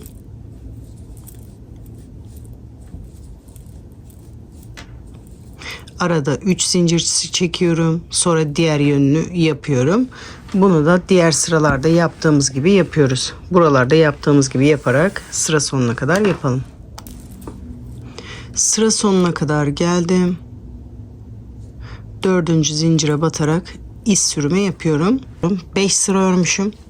Bu arkada da 4 sıra örmüşüm. Şimdi 5. sırayı, yani son sırayı yaparken burada yaka kısmı bırakacağız. Şimdi son sırada aynı burada ne kadar mesafe bıraktıysam burada da o şekilde bırakacağım. 3 dilim bırakacağım. Şimdi bu sırada yaka yapmaya başlıyoruz. Normal sıralardaki gibi 5 zincir çekerek sıramı dönüyorum.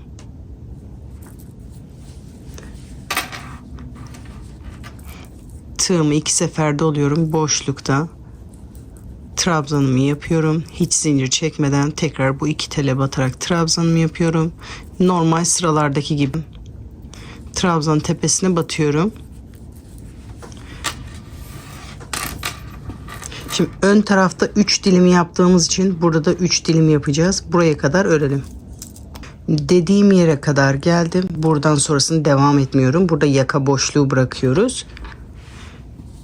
Şimdi burada sıramı diğer yöne dönerek dilimlerimi yapmaya başlıyorum.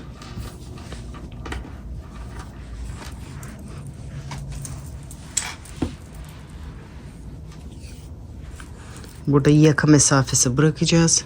Şimdi normal sıralarda yaptığımız gibi burada dilim yapmaya başlıyoruz. Normal 5 trabzan yaparak başlıyorum. Bunu da bu şekilde sıra sonuna kadar örelim. 4 5 3 zincir çekerek sonra diğer yöne dönüyorum. Normal sıralarda yaptığım işlemi burada yapıyorum. Dilimi örüyorum. Bunu da bu şekilde sıra sonuna kadar örelim.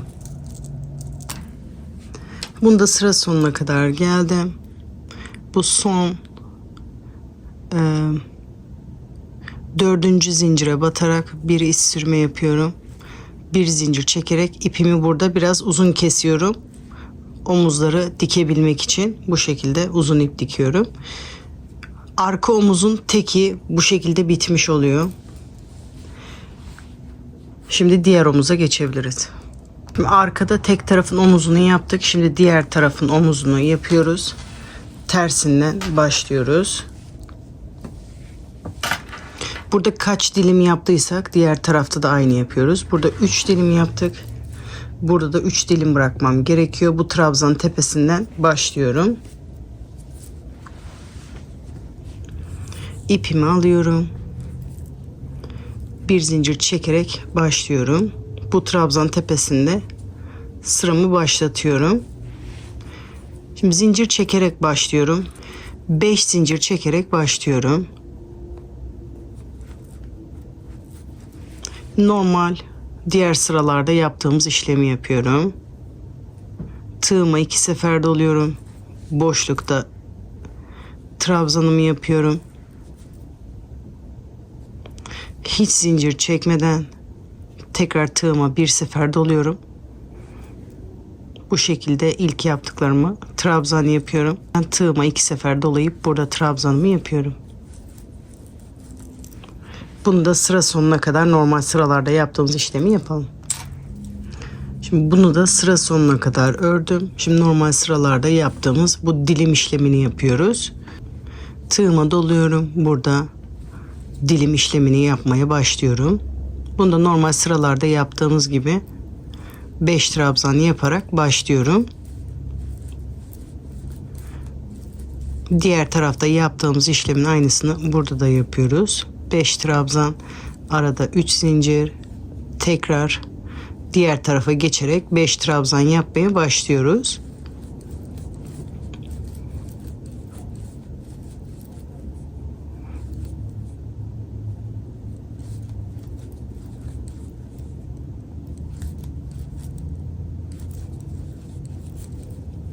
Trabzanın tepesine batarak bir iz sürme yapıyorum. Sırasıyla bunu da sıra sonuna kadar yapalım. Şimdi bunu da sıra sonuna kadar ördüm. Sıra sonunda trabzanın tepesine batarak bir iz sürümü yapıyorum.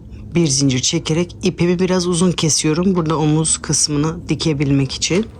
Şimdi önleri bitirdik. Arkanın da 2 omuzunu bitirdik. Şimdi bunları dikmeye başlayabiliriz.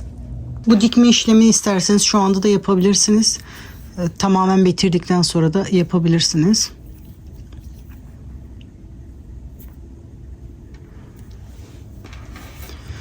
Bu şekilde ikisini ucuca getiriyorum. Düzünden de dikebilirsiniz, tersinden de. Bu şekilde birer tane tellerini tutturarak dikme işlemini yapıyorum. Bakın arka teline batıyorum. Bunun da benden taraftaki teline batarak dikme işlemini tamamlıyorum. Sırasıyla birer tane tellerine batarak dikme işlemini tamamlıyorum.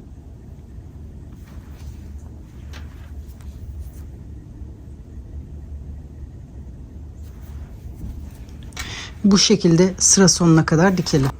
Şimdi sıra sonuna kadar diktim. Sıra sonunda düğüm atıyorum. İpimi arkada saklıyorum. Bu yaptığımız şeylerin içinde saklayalım. Şimdi aynı şekilde diğer omuzu da dikelim. Şimdi 2 omuzu da diktim. Beden kısmını bu şekilde bitiriyorum. Şimdi alt kısma geçebiliriz. Şimdi bunun alt kısmını yapmaya başlayacağız. Bunu bu şekilde bu modeldeki gibi düz yapıp ama uzun yapmak istiyorsanız bakın bunları her 4 sırada bir çoğaltma işlemi yapacağız. Bu yapacağım 4 sırayı daha fazla yaparak bunu uzun yapabilirsiniz. Mesela ben 4 sırada bir çoğaltma yaptım. Bunu bu şekilde 6 sırada bir çoğaltma ya da 8 sırada bir çoğaltma yaparak bunu daha uzun bir yelek elde edebilirsiniz. Bu uzunluğunu da o şekilde ayarlayabilirsiniz. Şimdi bu sivri uç olacağı için hem de bu kısa model için bu şekilde yapacağım gibi 4 sırada bir çoğaltma yapacağız. Şimdi alt kısmına başlayabiliriz. Şimdi bu şekilde yüzünden başlıyorum. Yüzü hangi tarafa geliyorsa o köşeden başlıyoruz. Ön taraftan. Bu şekilde yüzü bana doğru. İlk sırayı bu şekilde başlıyoruz. Şimdi ipimi alıyorum. Bir zincir çekiyorum. Şimdi burası dönüş yaptığımız yer sırada. Buradan 4. buradan 3. zincire batıyoruz. Bakın 1, 2, 3, 4. Buradan da 1, 2, 3. 3. zincire batarak burada başlıyorum.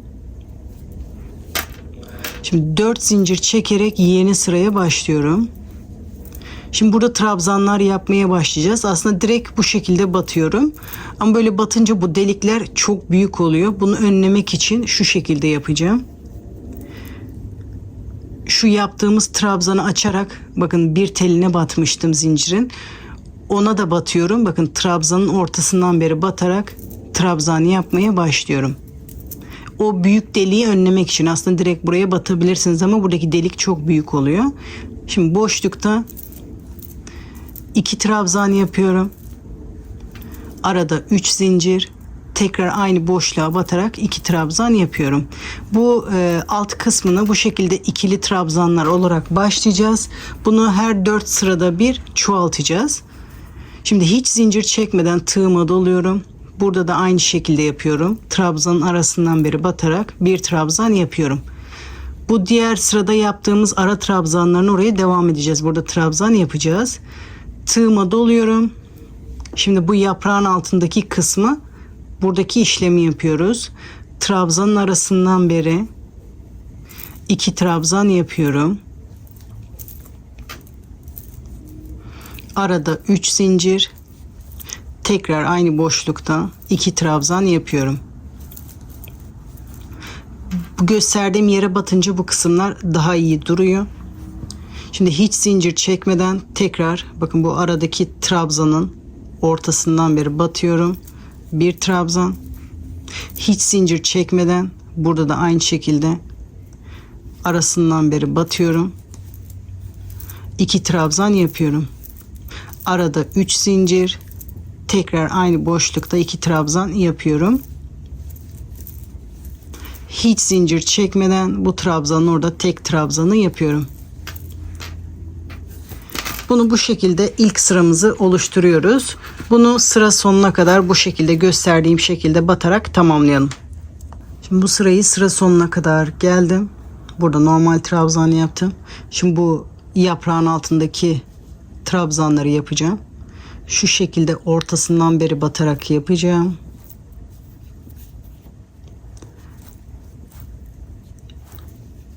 İki trabzan, arada 3 zincir, tekrar aynı boşlukta 2 trabzan yapıyorum.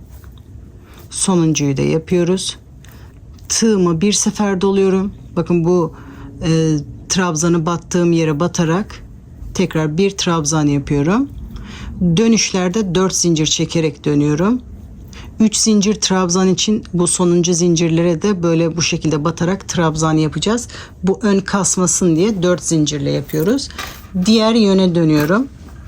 Şimdi bu aynı sırayı tekrar ederek yapacağız ama bu yaptığımız trabzanlara çizgi yapacağız bu sırada. Şimdi aynı buradaki gibi bakın 4 zincir çektim. Bu hemen boşluğa gelerek 2 trabzan yapıyorum. 3 zincir, tekrar aynı boşlukta 2 trabzan yapıyorum. Bu kısımlar aynı. Sadece çizgileri diğer yönde yapacağız. Tığıma 2 sefer doluyorum. Tek sefer yapınca bu çizgiler kasıyor. O yüzden üçlü trabzanlar yapacağım. 2 sefer tığıma doluyorum. Bakın diğer sırada yaptığım bu trabzan artık bizim çizgimiz olacak. Burası düzü olduğu için düzünden çizgiyi devam edeceğim. Şu anda biz tersinde gidiyoruz. Bu şekilde tersinden batarak bu çizgiyi oluşturacağız. Bu şekilde trabzanımı yapıyorum. Bakın çizgi ön tarafta olmuş oluyor. Diğer sırada da düzünden yapacağız. Şimdi bu çizgiyi yaptıktan sonra sıradaki boşluğa batıyoruz. Boşlukta 2 trabzan, 3 zincir, tekrar aynı boşlukta 2 trabzan yapıyoruz. Tığıma 2 sefer doluyorum hiç zincir çekmeden. Bakın sıradaki trabzan, arada yaptığım trabzanın arkasından beri bu şekilde çizgimi yapıyorum. Hiç zincir çekmeden buradaki boşluğa gelerek trabzan yapıyorum. 2 trabzan, 3 zincir, tekrar aynı boşlukta 2 trabzan yapıyorum. Son bir defa çizgiyi de göstermek istiyorum. Tığıma 2 sefer doluyorum. Burada yaptığım trabzanın arkasından beri bu şekilde sırasıyla doladıklarımı yaparak trabzan yapıyorum. Şimdi bu ikinci sırayı da sıra sonuna kadar yapalım. İkinci sırayı da sıra sonuna kadar geldim. Tığıma 1 sefer doluyorum. Burada yaptığımız sonuncu zincire yani 4. zincire batarak bir trabzan yapıyorum. Sırayı bu şekilde bitiriyoruz. Şimdi yeni sıraya 4 zincir çekerek başlıyorum. 4 zincir, diğer sıraya dönüyorum. Şimdi ikinci sırayı bitirdik. 3. sıraya başlıyoruz. Burada da aynı ikili trabzanlardan yapıyoruz. 1 2 arada 3 zincir, tekrar aynı boşlukta 2 trabzan yapıyorum. Şimdi çizgilerimiz yavaş yavaş oluştu. Tığımıza 2 sefer doluyoruz. Bu çizginin arkasından beri trabzanımı yapıyorum.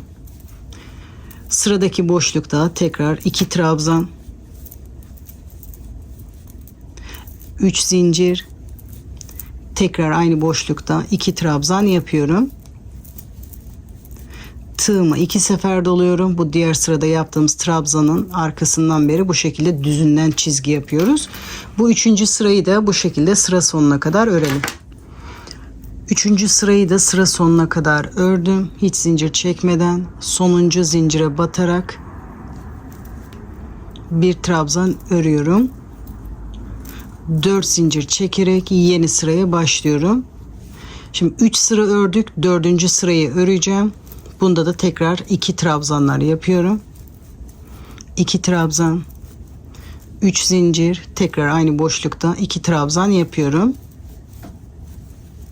Hiç zincir çekmeden tığıma 2 sefer doluyorum. Bu çizgiyi tersten yapıyorum. Bu sırada da aynı ikinci sırayı tekrar ediyoruz. Bunu da sıra sonuna kadar örelim. Şimdi dördüncü sırayı da sıra sonuna kadar ördüm. Sonuncu zincire batarak trabzanımı yapıyorum. Bu yaptığım bu trabzanları her 4 sırada bir arttırma yapacağım. Şimdi arttırma yapmaya başlıyorum. Siz bunu daha uzun yapmayı düşünüyorsanız, kaç sıra yapmayı düşünüyorsanız o sırayı yaptıktan sonra bu çoğaltma işlemini yapabilirsiniz. Şimdi bir tane trabzan çoğaltıyorum. 3 trabzan yapıyorum. Arada 3 zincir. Tekrar aynı boşlukta 3 trabzan yapıyorum. Çizgilere aynı devam ediyoruz. Tığıma 2 sefer doluyorum. Çizginin arkasından trabzan yapıyorum. Sonra sıradaki boşluğa geçerek 3 trabzan, aynı başlangıçta yaptığım gibi. Arada 3 zincir. Tekrar aynı boşlukta 3 trabzan yapıyorum. Bu sırayı da ilk sıramız, çoğaltma işlemindeki ilk sıramız. Bunu sıra sonuna kadar bu şekilde örelim. Şimdi bu sırada ve bundan sonraki sıralarda hep biraz başında ve sonunda göstereceğim. Sıraları karıştırmamak için yaptığım her sırada başında ve sonunda göstereceğim. Orta kısımları tekrar etmeme gerek yok. Aynı buradaki gibi yapacağız. Şimdi bunu da sıra sonuna kadar yapalım. Şimdi bu sırayı da sıra sonuna kadar yaptım. Sonuncuya da üçlü trabzanlardan yaptım. Zincirin tepesine batarak bir trabzan yapıyorum. İlk sırayı bu şekilde tamamlıyoruz. 4 zincir çekerek yeni sıraya başlıyoruz. Yeni sırada da aynı diğer sırada yaptığımız gibi üçlü trabzanlardan yapıyoruz. 1 2 3, arada 3 zincir, tekrar aynı boşlukta 3 trabzan yapıyorum. Sonra da çizgimizi oluşturuyoruz. Tığımızı 2 sefer doluyoruz. Bakın tersinden beri çizgimi oluşturuyorum. Bu şekilde bu sırayı da, ikinci sırayı da sıra sonuna kadar örelim. Şimdi ikinci sırayı da sıra sonuna kadar geldim. Sonuncu zincire batarak trabzanımı yapıyorum. 4 zincir çekerek yeni sıraya başlıyorum. Şimdi 3. sırayı da aynı diğer sırada yaptığım gibi yapıyorum. 3 trabzan, arada 3 zincir, tekrar 3 trabzan yaparak bu sırayı da sıra sonuna kadar tamamlayalım. Üçlü trabzanlardan oluşan 3. sırayı da sıra sonuna kadar ördüm. Sonuncu zincire batarak bir trabzan yapıyorum. Yeni sıraya 4 zincir çekerek başlıyorum. Şimdi 4. sıraya başlıyorum. Bu üçlü trabzanlardan oluşan. Bu şekilde 3 trabzan yaparak arada 3 zincir, tekrar aynı boşlukta trabzan yapıyorum. Bu şekilde 4. sırayı da sıra sonuna kadar yapalım. Bu üçlü trabzanlardan. Üçlü trabzanlardan oluşan 4. sırayı da tamamladım. Sonuncu zincirin üzerinde bir trabzan yapıyorum. 4 zincir çekerek yeni sıraya başlıyorum. Şimdi bu sırada tekrar bir trabzan çoğaltmaya başlıyorum. En son 3 tane yapmıştım. Şimdi ilk boşlukta 4 trabzan yaparak bunu çoğaltıyorum. 4 trabzan, arada 3 zincir, tekrar aynı boşlukta 4 trabzan yapıyorum.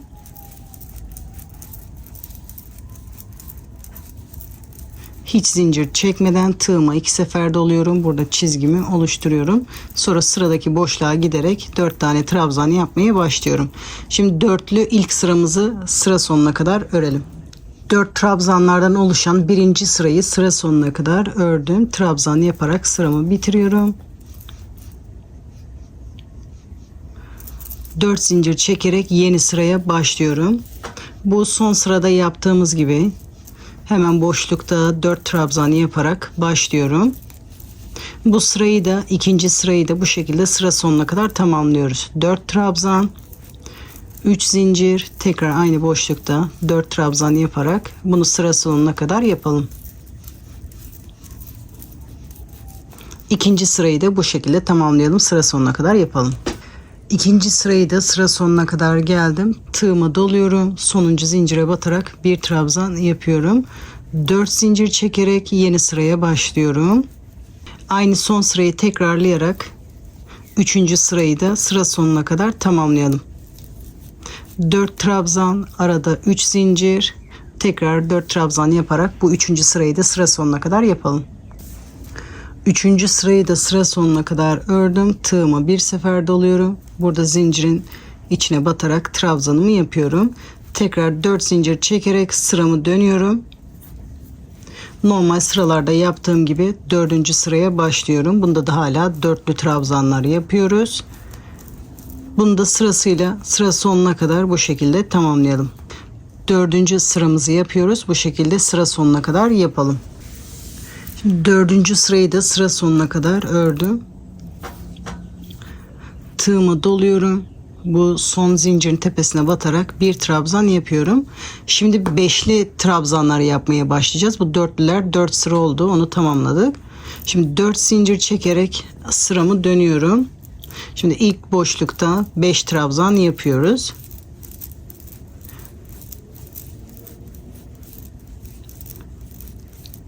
Beş, arada 3 zincir, tekrar aynı boşlukta 5 trabzan yapıyoruz.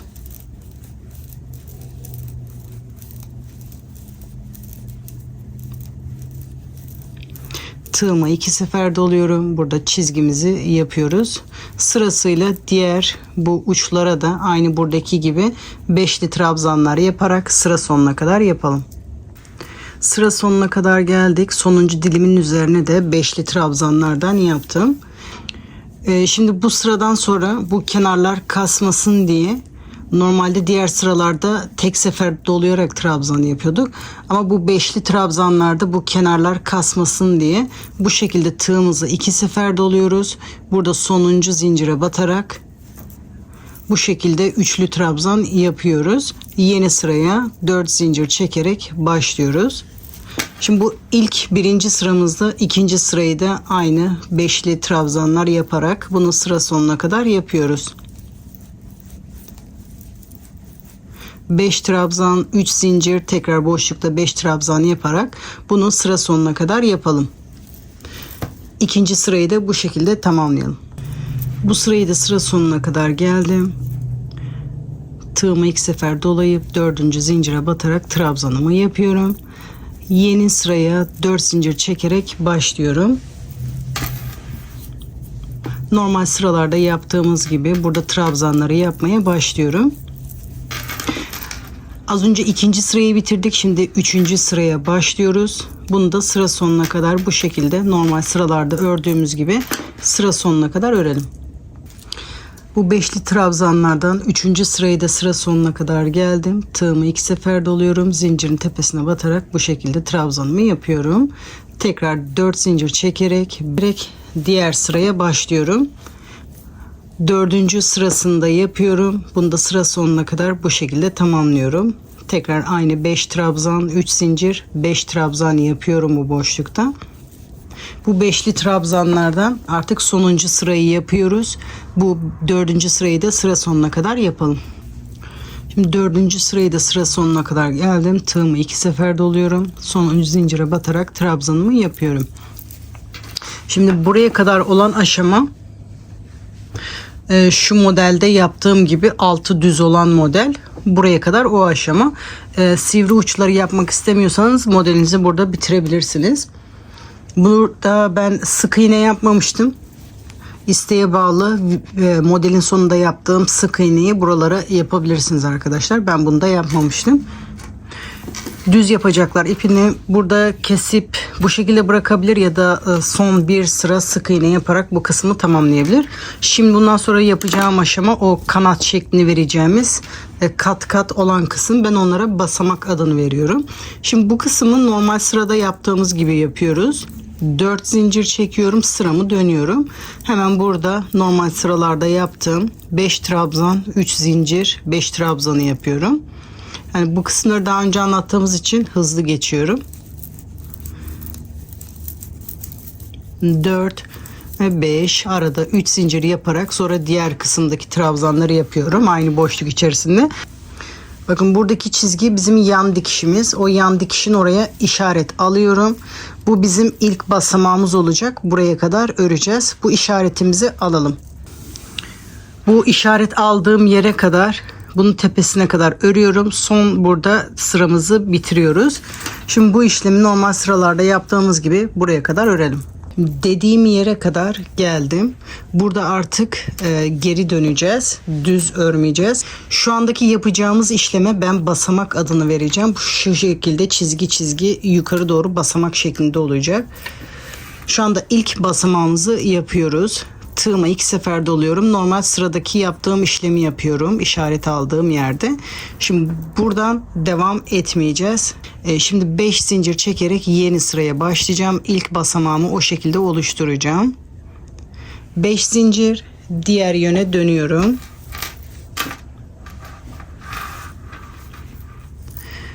İlk boşluğa batarak normal sıralarda yaptığım işlemi yapıyorum. 5 trabzan, arada 3 zincir, normal sıralarda yaptığım işlemi yapıyorum. Tekrar aynı boşlukta 5 trabzan yapıyorum. Diğer sıralarda bu kısımları tekrar göstermeyeceğim. Aynı bu şekilde oraları devam edeceğiz. 5. trabzanı da yapıyorum. Hiç zincir çekmeden tığıma 2 sefer doluyorum. Bu trabzanın arkasından beri trabzanımı yapıyorum. Hiç zincir çekmeden sıradaki boşluğa giderek yeni sıradaki boşlukta örmeye devam ediyorum. Bu şekilde ilk basamağımızı oluşturmuş oluyoruz. Bunu sıra sonuna kadar örelim. Bir dahaki sırada artık buraya örmeyeceğiz. İkinci basamağımıza başlayacağız. Her basamağı bu şekilde 2 sıra yapacağım. Bu yapmak istediğiniz uzunluğa kadar yapabilirsiniz. Eğer 4 sıralı basamak hoşunuza gidiyorsa buraları 4 yapabilirsiniz. 4 sıra yapınca ön kısmı aşırı uzun olur. Ben o yüzden 2 sıra yaparak her basamağı yapacağım. Şimdi bunu sıra sonuna kadar yapalım. Bu sırayı da sıra sonuna kadar ördüm. Tığıma 2 sefer doluyorum. Buradaki sonuncu zincire batarak trabzanı yapıyoruz. 4 zincir çekerek yeni sıraya başlıyorum. Burası hep bedende yaptığımız gibi olacak dönüşler. Ben sadece sıraların başını ve sonunu göstereceğim size. Normal sırada yaptığımız işlemi yapıyoruz. Burada 5 trabzan, arada 3 zincir, tekrar aynı boşlukta 5 trabzan yapıyoruz. Normal sıralarda yaptığımız işlemi yapıyoruz. Bu kısımlar hep aynı olacak. Burayı tekrar göstermeme gerek yok. Burayı da bakın, burada ilk basamağımızı yaptık. Şimdi ikinci basamağımızı yapacağız. Bu trabzanın oraya kadar bu işlemi yapalım. Buraya kadar örelim. Burada ikinci basamağımızı başlayacağız. Bu sırayı da dediğim yere kadar ördüm. Az önce ilk basamağımızı yapmıştık. Şimdi ikinci basamağımızı yapıyoruz. Tığıma 2 sefer doluyorum. Bu çizginin arkasından beri trabzanımı yapıyorum. Şimdi 5 zincir çekerek yeni sıraya başlıyorum. Şimdi normal sıralarda yaptığım işlemi yapıyorum. Bu sivri uçta 5 trabzan, 3 zincir, 5 trabzan yapıyorum.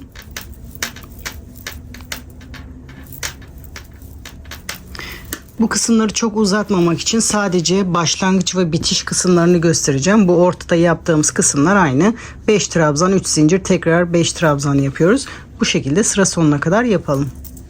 Sıra sonuna kadar geldim. Sıra sonunda tığımı 2 sefer doluyorum. Burada 4. zincire batarak trabzanımı yapıyorum. Tekrar 4 zincir çekerek yeni sıraya başlıyorum. Bu sivri uçlarda yaptığımız işlemi yapıyoruz. 5 trabzan, 3 zincir, 5 trabzan yapıyoruz bu boşluğa. Şimdi burada bir basamağımızı bitirmiştik. Şimdi yeni basamağa başlamak için bunu buraya kadar örelim. Burayı da sıra sonuna kadar geldim. Burada basamağımızı kesmiştik. Yeni basamak yapıyoruz. Tığımı 2 sefer doluyorum. Trabzanın arkasından beri trabzanımı yapıyorum. 5 zincir çekerek yeni sıraya başlıyorum. Bu sivri ucun orada trabzan yapmaya başlıyorum. Normal sıralardaki gibi 5 trabzan, 3 zincir, 5 trabzan yapıyorum. Bunu da bu şekilde sıra sonuna kadar örelim. Sıra sonuna kadar geldim. Tığıma 2 sefer doluyorum. Sonuncu zincirde trabzanımı yapıyorum. 4 zincir çekerek yeni sıraya başlıyorum. Burada trabzan yaparak normal sıralardaki işlemi devam ediyorum. Şimdi bu sırayı da diğer sırada basamağımızı bitirmiştik. Şimdi yeni basamak başlamak için buraya kadar örelim. Şimdi sıra sonuna kadar geldik. Burada basamağımızı kesiyoruz. Tığıma 2 sefer doluyorum. Bu trabzanın arkasından beri trabzanımı yapıyorum. 5 zincir çekerek yeni sıraya başlıyorum. Sıramı dönüyorum. Şimdi basamağın ikinci sırasını yapıyoruz. Burada trabzan yapmaya başlıyorum. Burası diğer sıralardaki gibi sıra sonuna kadar örelim. Sıra sonuna kadar geldim. Tığımı 2 sefer doluyorum. Sonuncu zincire batarak trabzanımı yapıyorum. 4 zincir çekerek yeni sıraya başlıyorum. Burada trabzan yapmaya başlıyorum. Şimdi burada da bu basamağı bitirdik. Şimdi yeni basamağa başlayacağız. Buraya kadar örelim. Basamak yapacağım yere kadar geldim. Bu basamağı bitirmiştik. Şimdi tığımı 2 sefer doluyorum bu trabzanın arkasından. Trabzanımı yapıyorum. Burada yeni basamağımı oluşturmuş oluyorum. Tekrar 5 zincir çekerek yeni sıraya dönüyorum. Burada trabzan yapmaya başlıyorum. Normal sıralardaki gibi 5 trabzan yaparak başlıyorum. Bu şekilde sıra sonuna kadar örelim. Şimdi burayı da sıra sonuna kadar geldim. Tığımı 2 sefer doluyorum. Burada sonuncu zincire batarak üçlü trabzanımı yapıyorum. 4 zincir çekerek yeni sıraya başlıyorum. Artık son basamağımızı yapacağız. Buradaki basamağı da bitiriyoruz. Burada son basamağımızı yapacağız. Burada trabzan yapmaya başlıyoruz. Bunu artık son dilimimizi yapıyoruz. Burayı da buradaki gibi trabzanlarımızı yaparak burada son trabzanımızı yapacağız. Buraya kadar örelim. Şimdi sıra sonuna kadar gittim. Sıra sonuna kadar geldim. Bu sonuncu basamağımız. Tığıma 2 sefer doluyorum. Bu trabzanın arkasından beri üçlü trabzanımı yapıyorum. Şimdi son sıraya dönüyoruz. 5 zincir çekerek diğer yöne dönüyorum. Burada trabzan yapmaya başlıyorum. Bunu da bu şekilde sıra sonuna kadar örelim. Bu şekilde buradaki gibi sıra sonuna kadar örelim. Burayı da sıra sonuna kadar geldim. Tığıma 2 sefer doluyorum. Burada sonuncu zincire batarak trabzanımı yapıyorum. Bir zincir çekerek ipimi burada kesiyorum. Şimdi sırasıyla bütün basamakları tamamladık. Şimdi diğer tarafa geçebiliriz. Şimdi diğer tarafın kanadını yapmaya başlıyoruz. Diğer tarafta basamakları yaparken şurası tam kol altıydı. Şu beden tarafındaki tam yaprak. Bunun hizasında bu kanatları bitirmiştim. Şimdi aynı şekilde de diğer tarafta yapıyoruz. Bakın burası yan dikiş. Bu ön tarafta olan tam dilim. Onun tam bu hizasında basamak yapmaya başlıyorum. Yani şurası tam yan dikiş. Bu tarafı da yaparken gidiş yönüne göre yapıyoruz. Diğerinde bu uçtan başlamıştık ama bunun gidiş yönüne göre devam edeceğiz. En son bu şekilde gitmişim. Şimdi bu sırada da bu yönde bu tarafa doğru gitmem gerekiyor. O yöne dikkat ediyoruz arkadaşlar. İpimi alıyorum. Bu şekilde bir zincir çekerek başlıyorum. Buradaki trabzan tepesine batıyorum. İpimi burada sabitleştiriyorum.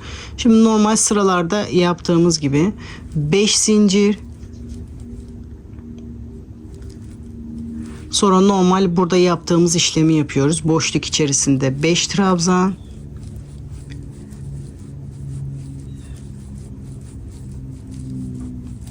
Arada 3 zincir. Tekrar aynı boşlukta 5 trabzan yapıyorum.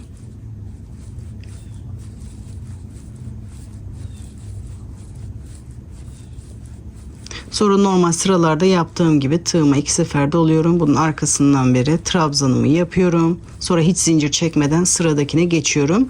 Bunu bu şekilde sıra sonuna kadar yapıyoruz. Buralarda sadece başlangıç ve bitiş kısımlarını göstereceğim. Bu ara kısımları tekrar göstermeye gerek yok. Bu şekilde sıra sonuna kadar yapalım. Burayı da sıra sonuna kadar ördüm. Sonuncu trabzanı bu şekilde sonuncu zincire batarak trabzanımı yapıyorum. Burası normal sıralarda olduğu gibi tekrar 4 zincir çekerek sıramı dönüyorum. Bu kısımlar normal sıralarda yaptığım gibi bu sivri ucu yapmaya başlıyoruz. Buraya dönerek bu şekilde bu yapraklarımızı yapmaya başlıyoruz. Normal sırada yaptığım gibi 5 trabzan, arada 3 zincir, tekrar 5 trabzan yapıyoruz. Bunu bu şekilde bu sıra sonuna kadar yapalım. Şimdi burayı da sıra sonuna kadar geldim. Sonuncuyu bakın tığıma 2 sefer doluyorum. Burada zincir çekerek başlamıştım. Sıranın devamı olsun diye orayı da kabarık şeklinde yapıyoruz. Bu şekilde zincirin arkasından beri üçlü trabzanımı yapıyorum. İlk basamağımızı bitirmiş oluyoruz. Şimdi diğer yöne başlıyorum. Şimdi her basamağa 2 sıra örüyoruz. Şimdi bu basamakla işimiz bitti. Bunu burada kesiyoruz. Buraya kadar iz sürme yaparak geliyorum. İpi kesmemek için. Şimdi sırasıyla bu trabzanların arka tellerine iz sürme yaparak diğer trabzanın oraya kadar iz sürme yapıyorum. Sırasıyla trabzanların arkasına, arka tellerine batıyorum. Daha sonra sırasıyla zincirlerin arka tellerine batarak iz sürme yapıyorum.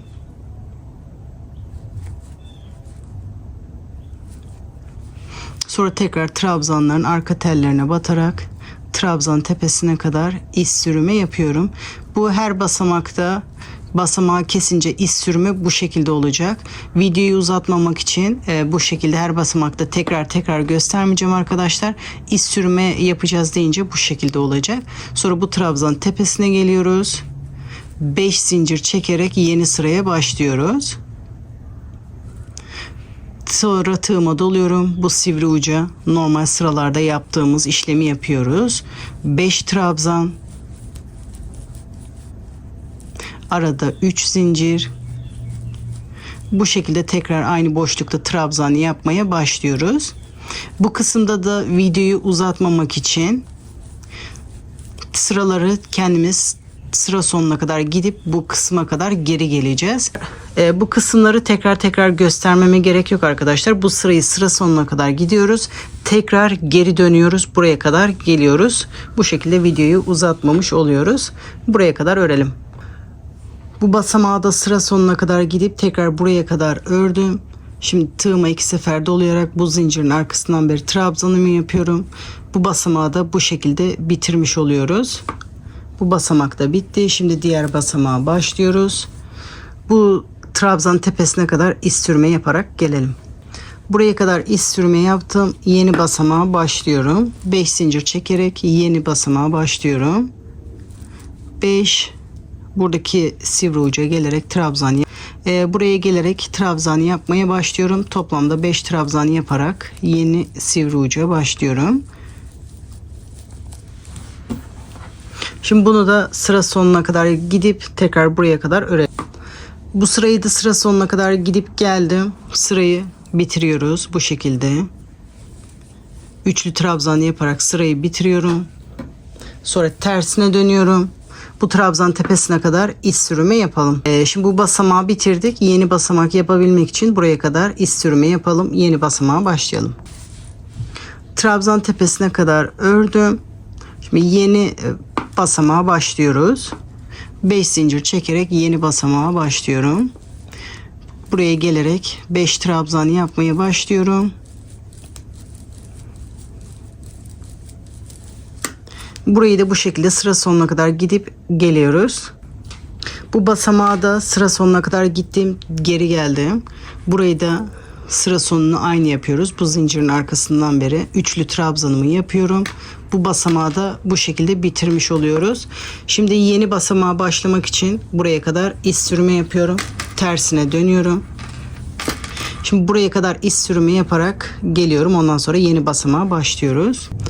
Trabzan tepesine kadar iz sürme yaparak geldim. Bakın bu basamak da bitti. Şimdi yeni basamağa başlıyoruz. Yeni basamağa başlamak için de 5 zincir çekerek başlıyorum. Sonra burada 5 trabzan yapmaya başlıyorum.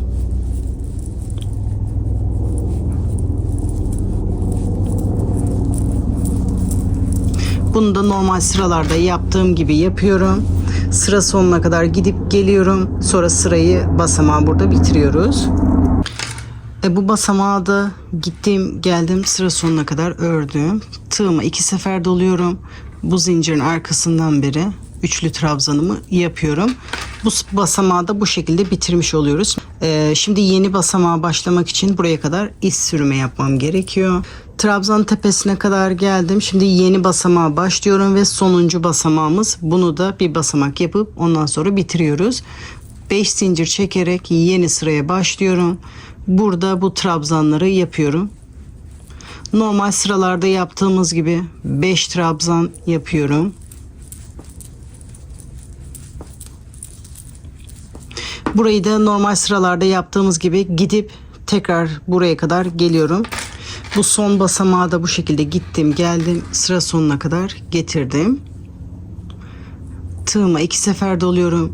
Bu zincirin arkasından beri trabzanımı yapıyorum. Burada bir zincir çekiyorum. İpimi burada kesiyorum. Basamaklar kısmını bu şekilde bitiriyoruz. Bundan sonraki yapacağımız aşama isteğe bağlı. O şekilde devam edebilirsiniz. İpimizi burada keselim. İsteğe bağlı olarak sıradaki aşamayı yapabilirsiniz. Bunu isterseniz bu şekilde de bırakabilirsiniz. İsterseniz şu anda yapacağım işlemi de yapabilirsiniz. Daha düzgün durması için bu uç kısımdan bir sıra sık iğne geçeceğim. Modeli yaparken diğer uçta bitmişti. İpimi orada kestim. Şimdi bu yaptığım sık iğne yüzünde olması için bakın yüzü burası, şu çıkıntıların olduğu taraf. Bakın bu yaprakların ve bu çıkıntıların olduğu tarafta başlayacağım. İpimi alıyorum. Dediğim gibi bu isteğe bağlı daha düzgün durması için yaptığım işlem. Burada şu trabzanın tepesine batarak ipimi sabitleştiriyorum. Orada ilk sık iğnemi yapıyorum. Şimdi sırasıyla bu trabzanların üzerine birer tane sık iğne yapıyorum ortaya kadar. Zincir yok. Arada çoğaltma, eksiltme yok. Hepsinin tepesine birer tane bu şekilde sık iğne yapıyorum. Şimdi bu orta kısımda da hafif sivrilik yapmaya çalışıyoruz. 2 sık iğne, arada bir zincir, dilerseniz 2 zincir de çekebilirsiniz isteğe bağlı. Tekrar aynı boşlukta 2 sık iğne yapıyorum. Sırasıyla bu trabzanların tepesine de birer tane sık iğne yapıyorum.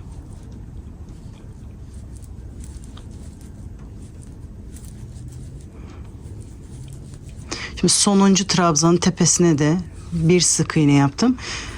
Şimdi burada basamak şeklinde olduğu için bu kısımlar, buraya sık iğne de yapabilirsiniz. İsterseniz iz sürümü de yapabilirsiniz. Ben sık iğne yaptım, o halini çok hoşuma gitmedi. Dediğim gibi buradaki sık iğneyi buraya yapabilirsiniz. Bu trabzanın buraya kadar gelmem lazım. Buraya sık iğne yapabilmek için. Ben iz sürüme yaparak inmeyi tercih ettim. Dediğim gibi buralara bu şekilde sık iğne yaparak da inebilirsiniz. İniş yaparken bakın bu arada kaç tane zincir varsa zincirlerin birer tane teline batarak bu şekilde iz sürümü yapıyorum. 3, 4 tane var. 4'üne batarak iz sürümü yapıyorum. Şimdi sırasıyla bu trabzanda da aynı şekilde yapmam lazım. Birer tane tellerine batarak iz sürümü yapıyorum. 2 ve 3. Şimdi bu sırasıyla bu trabzanları yapabiliriz. Bu şekilde iniş yaptıktan sonra bakın trabzanın tepesine batıyorum. Sık iğne yapmaya başlıyorum. Bu şekilde sırasıyla bütün sivri uçlara bu şekilde sık iğne yaparak basamakların bittiği yere kadar yapıyoruz. Ortada 2 sık iğne, bir zincir, tekrar aynı boşlukta 2 sık iğne yapıyorum. Sırasıyla trabzanların tepesine birer tane sık iğne. Son bir defa bu inişi de göstereceğim. Ondan sonrasını kendimiz rahatlıkla yapabiliriz. Sonuncu trabzana da bir sık iğne. Şimdi ikinci basamağa iniyoruz. Sırasıyla kaç zincir varsa burada birer tane tellerine batarak iz sürümü yapıyorum. Az önce dediğim gibi burayı daha kolayınıza geliyorsa sık iğne de yapabilirsiniz. kalın olduğu için ben o görüntüyü hoşlanmadım diye sık iğne yaptım.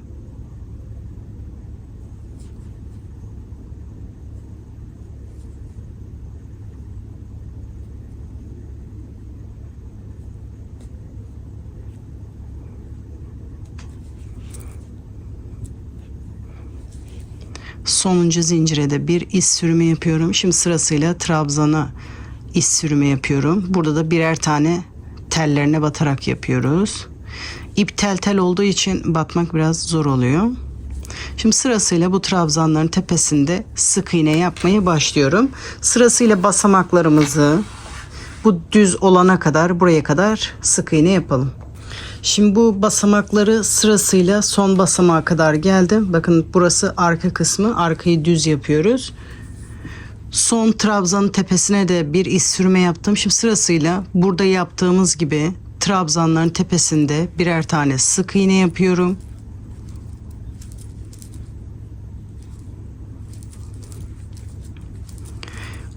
Orta kısmı aynı orada yaptığım gibi 2 sık iğne, bir zincir, tekrar aynı boşlukta 2 sık iğne yapıyorum. Sonra sırasıyla trabzanların tepesine birer tane sık iğne yaparak sıra sonuna kadar yapıyorum. Bakın sonuncu trabzan tepesine de bir sık iğne yapıyorum. Bu aradaki trabzanın tepesine batmıyorum. Bu sivrilikler ayrılıyor. Daha düzgün durması için direkt bu taraftaki trabzanların tepesine batarak sık iğne yapmaya başlıyorum. Sırasıyla bu şekilde bu sivriliklerin ucuna aynı burada yaptığım gibi sık iğne yaparak bu arka kısmı hep bu şekilde düz. Bunu diğer tarafa kadar, yani bu ön tarafın basamağa başlayan yere kadar örelim. Şimdi bu arka kısmı bu sivri yere kadar geldim. Önün sivri kısmına başlıyoruz. Bu trabzan tepesinde bir iz sürme yaptım. Burada zincir var. Zincirin üzerinde iz sürme yapıyorum. Birer tane iz sürme yapıyorum. Tekrar iz sürme yapıyorum sırasıyla. 3, dördüncüye de batarak iz sürümü yapıyorum. Sonra sırasıyla sürümü yapıyorum. Böyle birer tane tellerine batarak iz sürümü yapıyorum. Sonra bu trabzanın tepesine gelerek sık iğne yapmaya başlıyorum. Burayı da bu şekilde çıkmış oluyoruz. Bakın burada iz sürme yaparak gitmişiz. Ama burada trabzanların tepesine batarak sık iğne yapacağım. Burada iz sürmeyi sadece geçiş yapmak için yapmıştık. Hem orayı kapatmış olacağız hem de sık iğneleri yapmış oluyoruz. Trabzanların tepesine birer tane sık iğne.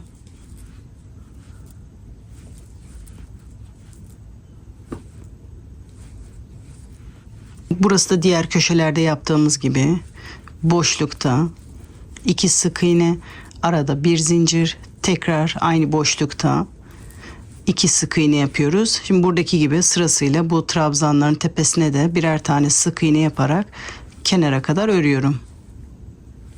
Bakın burada da iz sürme vardı. İz sürmelerin üzerine batmıyorum. Direkt trabzanların tepesine batıyorum.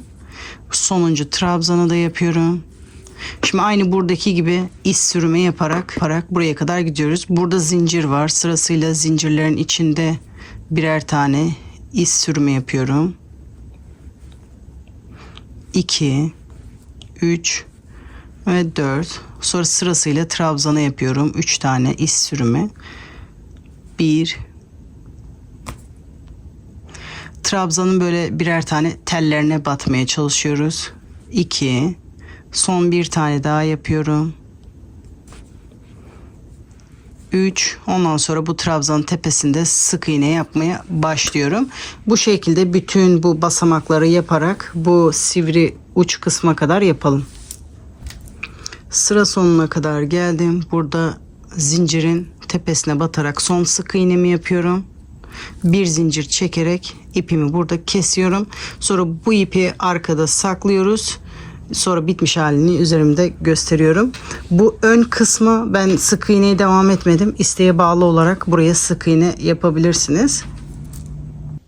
Yeleklerin yapılışı bu kadar arkadaşlar. Sizlere bütün aşamalarıyla anlattım. Umarım sizler için faydalı video olmuştur. Videomu hala beğenmediyseniz aşağıda bir beğen tuşuna basarak bana destek olabilirsiniz arkadaşlar. Yapacak arkadaşlara kolay gelsin diyorum. Sıradaki videolarda görüşmek üzere.